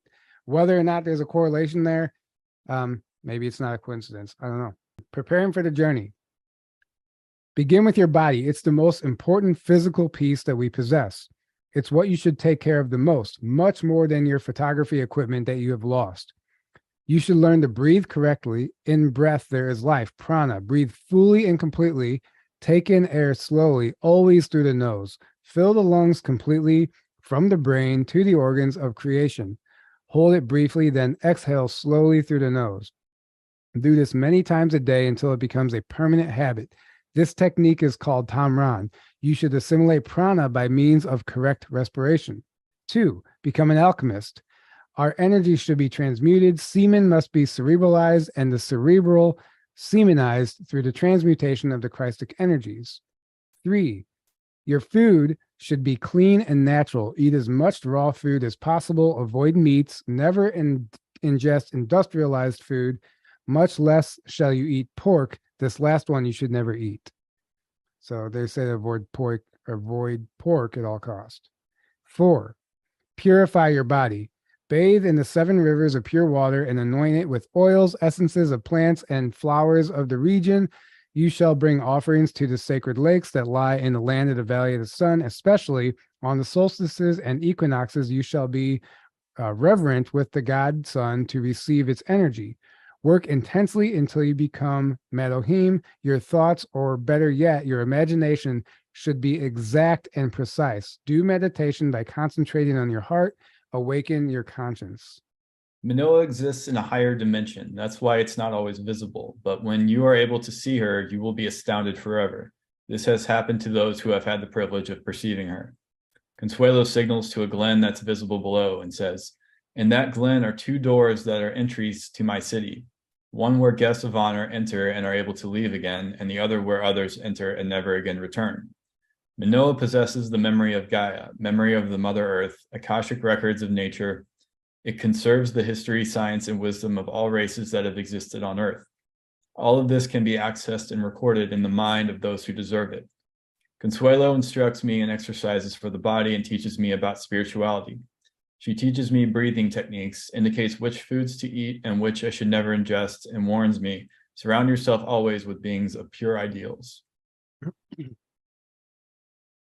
During this time, I decided to venture forth alone, discreetly to the labyrinths of mountains in search of the enchanted city that, according to the histories, at any moment can emerge from the mountains and become visible in the 3rd dimension, transforming in a sudden the mountains into that beautiful city of pyramidal buildings with domes coated in gold, illuminated with magnificent lanterns, and inhabited by a race of giants that possess the memory of all races that have existed on Earth, and gifted with extraordinary ships to journey through the universe at velocities greater than the speed of light.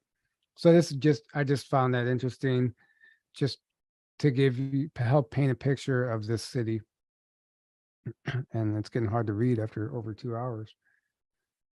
So when he gets inside, when he finally, on his 7th expedition, when he finally finds the portal and granted access, when he's brought in, he sees a green sphinx immediately, pterodactyls, visible wind like waves of light. He said the wind was visible. It was colorful. Golden domes and mountains. The mountains the mountains in the 3D were actually golden in this dimension. He said spaceships. The spaceships mimicked natural wildlife like grasshoppers and other flying birds and stuff. Biological robots, and transparent lakes. I rest on a soft hammock caressed by the breeze, and after this meditation, my hostess amicably invites me to continue the tour. I tell my madam that I'm a bit confused and need to clear some doubts. Consuelo very gently clears my head, saying, "Sarada, you are in a divine dimension in the Atlantean city of Monoa, inhabited by the Atlanteans. Here, everything is less dense and there exists less laws. This is a superior dimension to the dimension where you live. That's why life is pleasant and time passes differently, and you are here completely." I perceive the verbal illustrations of Consuelo with my senses in perfect form. They've helped me hold consciousness to the fact that I'm here with my physical body and all the other bodies. I'm complete. It's not a dream, a mental projection, or an astral body flight. Now my senses are conscious of the dimension in which I find myself. Consuelo, woman of awakened conscious, understands everything. She possesses special senses that are very sensitive. Her mind is always in harmony with the cosmos.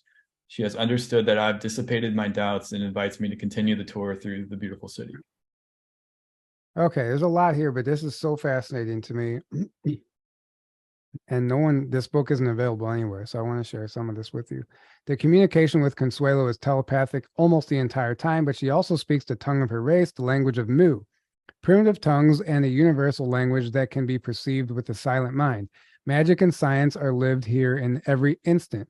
The aerial crafts, terrestrial, and all types of machinery are robotic, alive. They possess proper autonomy. The robots have no life. The robots have life not with batteries or some type of electricity. They possess an intelligent spirit. The aerial crafts are fantastic, of different models and sizes, to travel through space and other planets and galaxies in the spiral of time, utilizing the coordinates of different dimensions. These are perfect crafts that don't use fuel. Their sound is almost imperceptible. They have their home, an extensive hangar, a home with all the comforts for those types of sprites. There exist nurse crafts that can have an area of several thousands of meters, and crafts of gold on which travel some deities. There are special collections of crafts of the Lemuria and of different races that have existed. How did they create these crafts, he asked. Once the scientific magicians create the physical part of the robot craft with biological materials with high perfection, science and magic introduce into it the spirit. This should be related to the physical part of the craft and the mission it will accomplish. In this way, the robot functions like an intelligent human. It obeys, follows orders from its superiors with perfection, effectiveness, and loyalty. In addition, it possesses the faculty of reading thoughts. The communication with the superiors is verbal or telepathic. Something very important: in this dimension, there is no waste produced. The residents are of elevated ecological principle. The industrial processes are done without causing harm to nature. The energetic fountains are of solar energy. This I found really fascinating, and it's an answer to the flat earthers why they can't break through the firmament. The only ships that can pass through the membrane of Mother Earth without affecting her are the special, living, and clean ships that travel through time to any place in the universe in an instant, past or future, constructed by awakened masters. They are very fast ships that travel at the speed of light. Can it be that one day our race will create ships with these characteristics? For man to conquer the cosmos, first, he must be humble enough to conquer and discover himself. So I just found it interesting. They said the only ships that can pass through the membrane of Mother Earth, I'm assuming that would be the firmament, which in this book they describe that as the aura. They describe the Earth as a living body, and the atmosphere is the firmament, as we call it, is just the aura. And that's why in alternative one, we were trying to blow holes in the atmosphere so they could find a way out. And apparently they did, which is damaging to the body. And this is just a brief description of the inside of the planet. You can read this if you want, Aaron. In the interior of the blue sphere, we can observe beautiful luminous cities of crystal in which inhabit beings of light. They are remnants, our primitive ancestral gods. In America of the South, the mountain range of the Andes. In North America, Mount Shasta and the Himalayas, and in Japan, Mount Fuji. Subterranean luminous walkways interconnect these places. In the interior of the blue sphere. So this book also gives a description of the planet Earth, and it talks about it being a sphere, why it's a sphere. I mean, everything, like it just feels right. It resonates. I just realized in America of the South is supposed to be South America, but I think the translation to English makes it weird like that. It's supposed to be South America. Either way, I was like, what is it trying to say here? Right. South America, the mountain range of the Andes. Sorry. Either way, this is another account of beautiful luminous cities of crystal in which inhabits beings of light inside the planet, inside the blue sphere. Right. And I included this because this corroborates Jock Doubleday's theory that the Earth and the mountains and the rivers and the lake beds were all terraformed, intelligently designed, not naturally created. So this is when she's telling him about the Lemurian civilization. For the man of Mu, the planet was splendid, a paradise, the home of that race of giants. Although smaller than the Hyperboreans, the man of Mu was semi-physical, semi-etheric. He had the faculty of passing easily to other dimensions.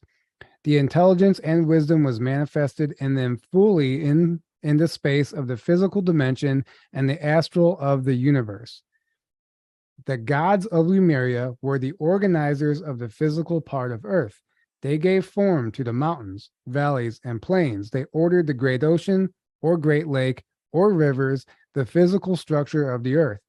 They created with their imagination and ordered the sprites of nature. The physical terrestrial design is Lemurian. Jock Doubleday is out there screaming into the wind that all these things were designed and terraformed and engineered. And if this is true, this proves exactly what he's saying. Well, it corroborates what he's saying. It corroborates it, at least. Here began the fascination and the fall of gods. They marveled at this physical world of paradise from which almost no one escapes. Okay. Moving on to the last part. Real quick. Yeah. Katie Rains is saying, please tag this book in the description. We can't. I'm not allowed to share this book. It's not published yet. It's not published yet, and we're not supposed to be sharing it yet. So this, like, it's only being shared here privately on the Patreon, and that's it. And that's the most we can do. Yeah. Sorry, guys. Just a few pages. I can't wait for it to be out. It's profound, in my opinion. Yeah, me too. So this is the Area 51 whistleblower from part 1, talking about dimensions. And then we're going to get into the flat earth psyop a little bit, and then we're going to bring it home with a video from Billy Woodard, and then that's it. So just stick around for a few more minutes. As I've said, and let me make this clear, the presence of alien beings and the technology does exist. It is real as you or me, and it's a whole lot more out there than even the most diehard believers could possibly fathom. The truth is that we, and by we I mean this planet and the people of this planet, are in essence blind to what is really going on in the cosmos and interstellar space.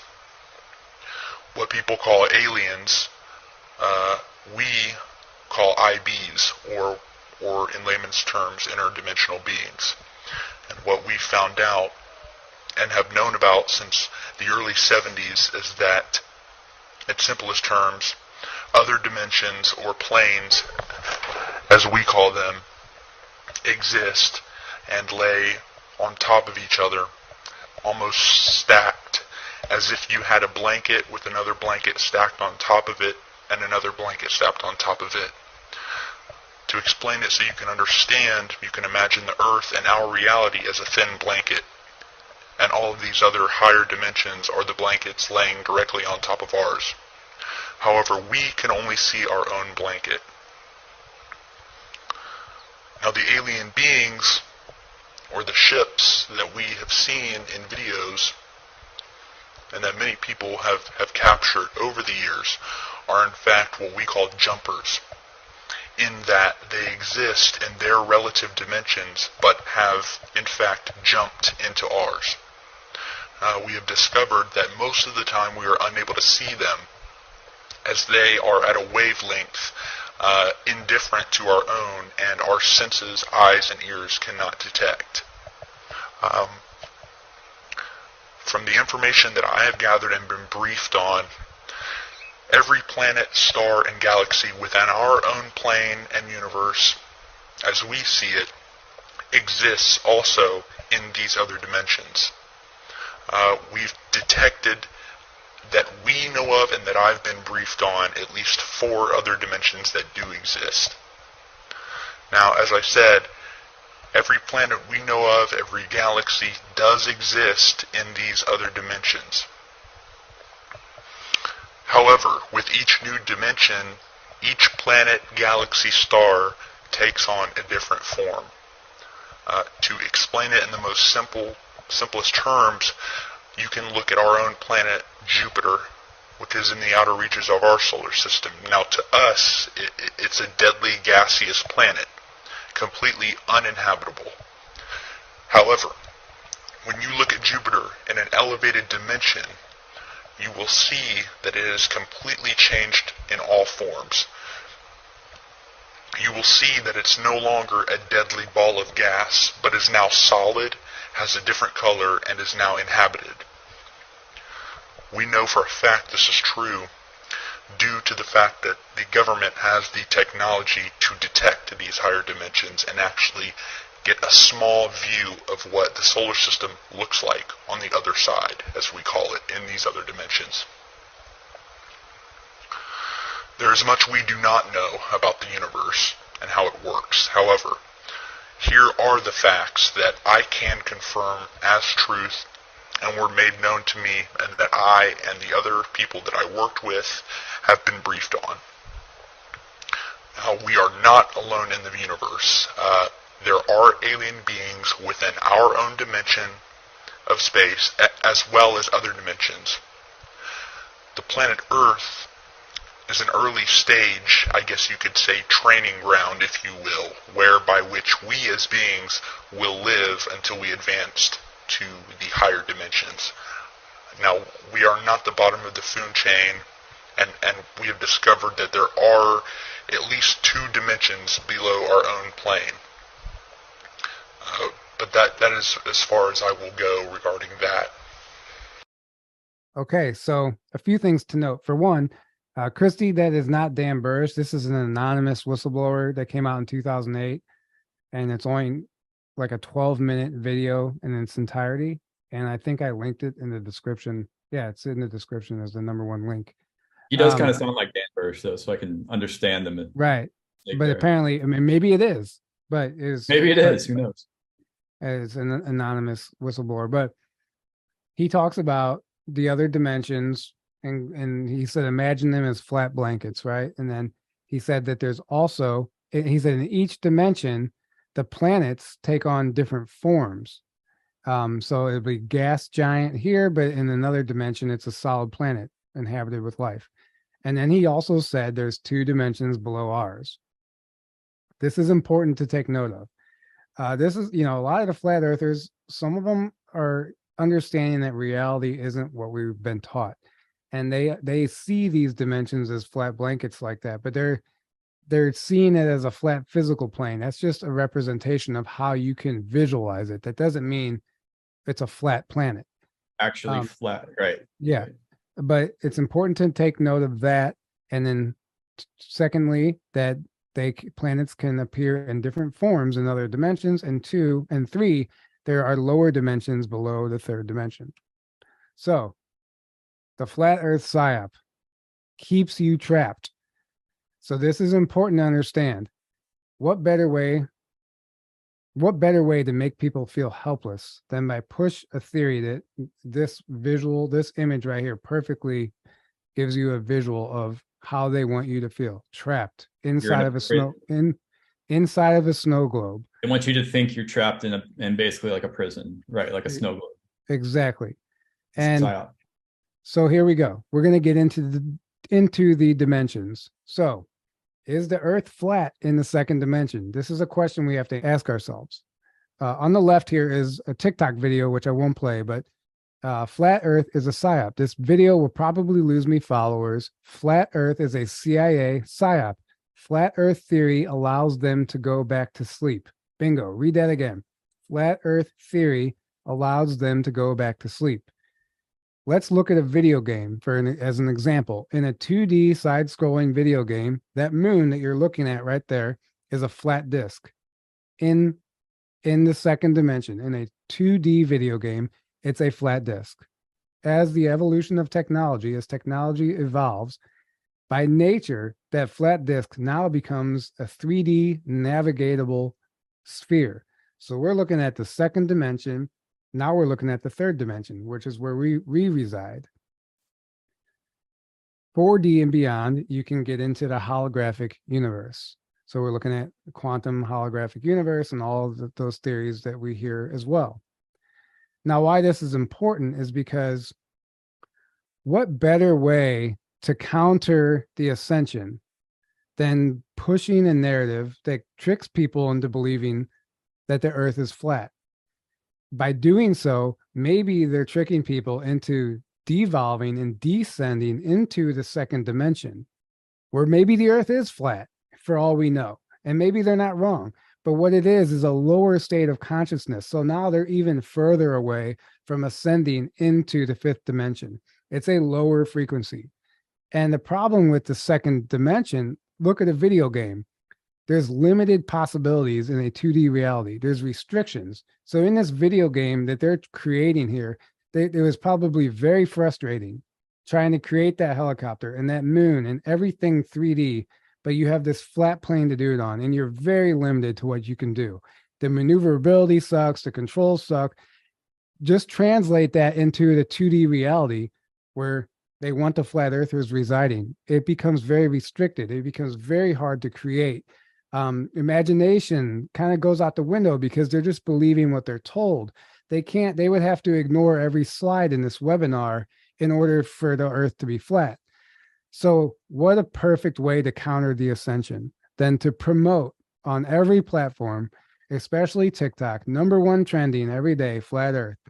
They get as many people as they can to buy into a flat earth.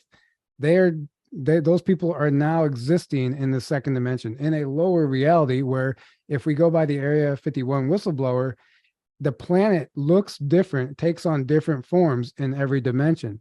So let's just pretend in the second dimension, they are living in some sort of lower dense reality where maybe it is flat. I mean, I don't know if that's the case, but we have to consider this, and what a perfect way to keep those people asleep and put them back to sleep. And if you notice, when you try to debate a flat earther, they immediately resort to name calling, finger pointing, belittling, condescending, arrogance, all lower frequency qualities and behaviors. Well, it's a religion. It's a religion, full stop. And what does any dogmatic belief system do? It shuts you down. You think you have the ultimate truth. You will shut yourself off to any other possibility being a possibility. So your journey to truth has ended once you subscribe to a dogmatic belief system, which is what the flat earth belief system is. It's basically a religion. You think you've already got it figured out. You think space is fake, so there can't be other planets. There can't be, the only other life has to be on this one plane somehow out there like that. And then you're so focused on like getting out linearly on this plane, which is not how it works. And it keeps you fighting over what information is correct. No, my information is correct. No, it's a distraction too. It's a distraction, keeps us divided and arguing over information rather than growing spiritually and going inward, doing the inner work, which is what is ultimately all about anyway. It's so obvious to me that it's a psyop but that's how the best psyops work. You know, they know what a lot of people are going to buy into, and that's how they know what to spread and what to focus on. Really pushing and especially in the awakening community, because that's a huge threat to the system, because if people keep becoming awake, it's game over. Right. So they got to throw these things like flat earth in there to really throw a huge wrench in the works with the awakening. And what people need to understand is they're not just pushing a flat earth theory, they're putting out information to support it. So they're putting out misinformation intentionally. So people are coming across maps and old books and all this stuff that seem to support it. But that's how these psyops work. They're not just putting out words. They need the information to validate it. It's fake. It's fake information. Like, oh, look, here's the proof, but it's not proof. But it's easy to fake proof for anything. Anything I want to believe, I could find seemingly proof. And that's what confirmation bias is. So it's a bunch of confirmation bias. You cherry pick things that look like it's proof, but when you really look into it, it's not at all. And there you go. Yeah. So there you go. Exactly. And I just felt it was important to end on that, because if a flat earther does come across this webinar, which is highly unlikely, but if they do and they give it the time of day, maybe this will help them open their mind to new possibilities. And we're going to close with this video of Billy Woodard talking about being brought into the hollow earth, which I find very fascinating. By that time, I'm totally lost. I don't know where we are. And they said, do you see the glow ahead of us? And I said, yes, I do. What is that? And they said, that's the entrance to Hollow Earth. I said, Hollow Earth? I said, wait a minute. We're taught in school that the Earth is solid and it has a molten core and all this. And now you're telling me it's hollow? And they said, yes, it is hollow. And they said, what you learn is a shame because it's all a lie. And I said, okay. How long are we going to be gone on this trip? And he says, you're going to be gone for 6 Earth months. I see the light ahead, and we got closer and closer to it. And as we started to curve into it, I said, that's a hole. And they said, yes, that's a hole. And so we went into the hole. We landed at a city inside, and they said, do you know where you are? And I said, no. I'm presuming inside Hollow Earth. And they said, yes, you are. Tell me about the city. The city was not like a city on the surface. The cities on the surface are skyscrapers, you know, big tall buildings and all this. And the inside, they're all the buildings are round. They don't have roofs on them, but they're round. And they're built in and around Mother Nature.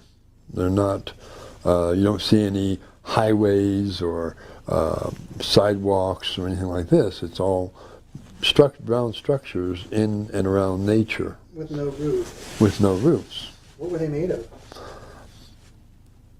It looked like a marble type substance, but yet I don't think it was marble. I think it was more like crystal. So smooth? It's very smooth. Reflective? Very reflective. Okay. And we landed, and of course I started walking around. And I met several different beings, people, and some of them announced that they were from the surface. You mentioned the light going in. Yes. Did you look up once you landed? Yes, and I saw a sun that never moved. What color was it? It was more between an orange and a yellow. Could you feel the heat coming from it? A heat, yeah, more like a soft heat. It wasn't harsh at all. It wasn't bright either. It was very easy on the eyes. As you look outward, you see the horizon rise like this instead of straight across. You actually see it curve upward. Are there clouds? No clouds. Where does the water come from? Does it rain? It mists from the sky, but it is not like a harsh rain like it is here. The clouds up here are very thick. And in essence, do they have, sometimes they have a cloud once in a while in the sky, but it's more of a very, like a translucent, looking through it. Very, very, not dense at all, very light. And the atmosphere was so exuberating, so refreshing and pure. It was breathing air that just had no smell or taste or anything like it does up here. Up here around cities, you breathe the air and you breathe that smog and stuff. Nothing like that there, at all. No, it was just the purest smell, purest energy. When you breathe it, you're just energized totally. Okay, so you met some people. Yes, I did. Someone from the surface. I met one individual. It was a female. She was rather tall, but and I looked at her, and her face looked familiar. And I told her, "You look familiar," and she said, "I should be familiar. I'm Amelia Earhart." Boom. The end. Amelia Earhart. Amelia Earhart. Disappeared. They don't know what happened to her. Yeah, she disappeared. Apparently, but he goes on to say there's more people that have moved to the inner earth that have disappeared on the surface, but they're alive and well. inside the planet. And he even described her a little taller. So he said that once you enter that realm, essentially, you immediately become lighter and you immediately start getting taller because everything's less dense. And eventually you get as tall as you're going to get. But just by the nature of the atmosphere there, you will start getting taller. And there's no reason to believe that many people that have disappeared on the surface aren't now there. Yeah. And like I said, those interviews are linked below in the description. And then to take it home, this is a new photograph of the Earth from the Space Force's Victus Nox satellite launch on September 14th, 2023. And what do you know? It's not flat. The end. It must be fake. Right. Could It be a has to fake be photo fake. for all we know. Right. Okay, so Granted, it still could be a fake photo. That still doesn't prove. exactly. Yeah. Exactly. But what I found it interesting was it wasn't released online like, oh, look, new photo of the Earth. It was hidden in an article about the satellite launch. It was just like hidden in there.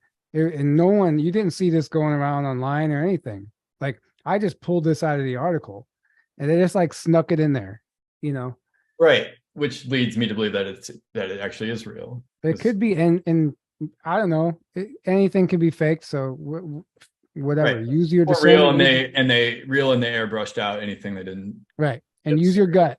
Use your gut. What is it? What do you think about this photo? Could be fake. We're not saying that it's real. But thank you guys so much. I hope you enjoyed this. We're Thank here you guys for so much. 2 hours and 45 minutes. Wow. That's Yeah. it's been a journey. Thank you all for being here. We really appreciate it. We appreciate your support, and thank you guys for being supportive Patreons, loyal Patreons. And we love you all. And do you have anything else to say before we wrap this up? No, hope you guys enjoyed this webinar. Thank you so much for supporting us. We couldn't do this without you and that support. So we truly, truly appreciate it. And we love you all so much. And yeah, we hope you enjoyed it. Yeah, and tell your friends if you guys found this beneficial at all and you want to share it with people, please let them know about our Patreon and our webinars. Eventually, we will make these public. The next one we'll make public at some point will be the part 1 of this webinar. And then this one will be obviously down the line after that. But just stay tuned for more. And again, good night, guys. We love you all and have a great evening. Good night, guys. I'll let you film. Hold it. Okay. All right, so we are in Rock City, another underground cave that I found that you can drive into. This one is way shadier than the last one I was in. There's a lot more warning signs as well.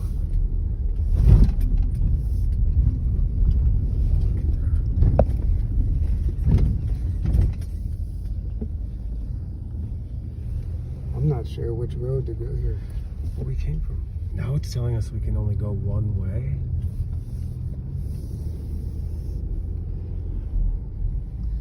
Yeah, this is... What are those machines?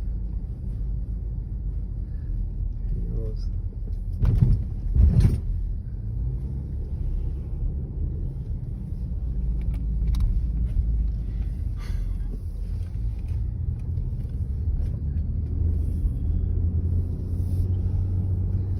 This is way bigger than the last one. Yeah, it is. This one has like different roads. Like there's not just one way to go. No, it's not like one simple loop.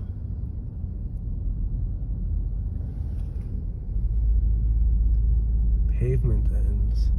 Look at that. It's like a cave. Yeah, that is a cave. Well, we're in a cave, but... A cave in a cave.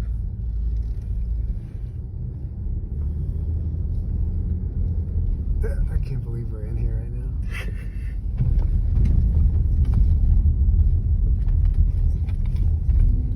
This like goes forever.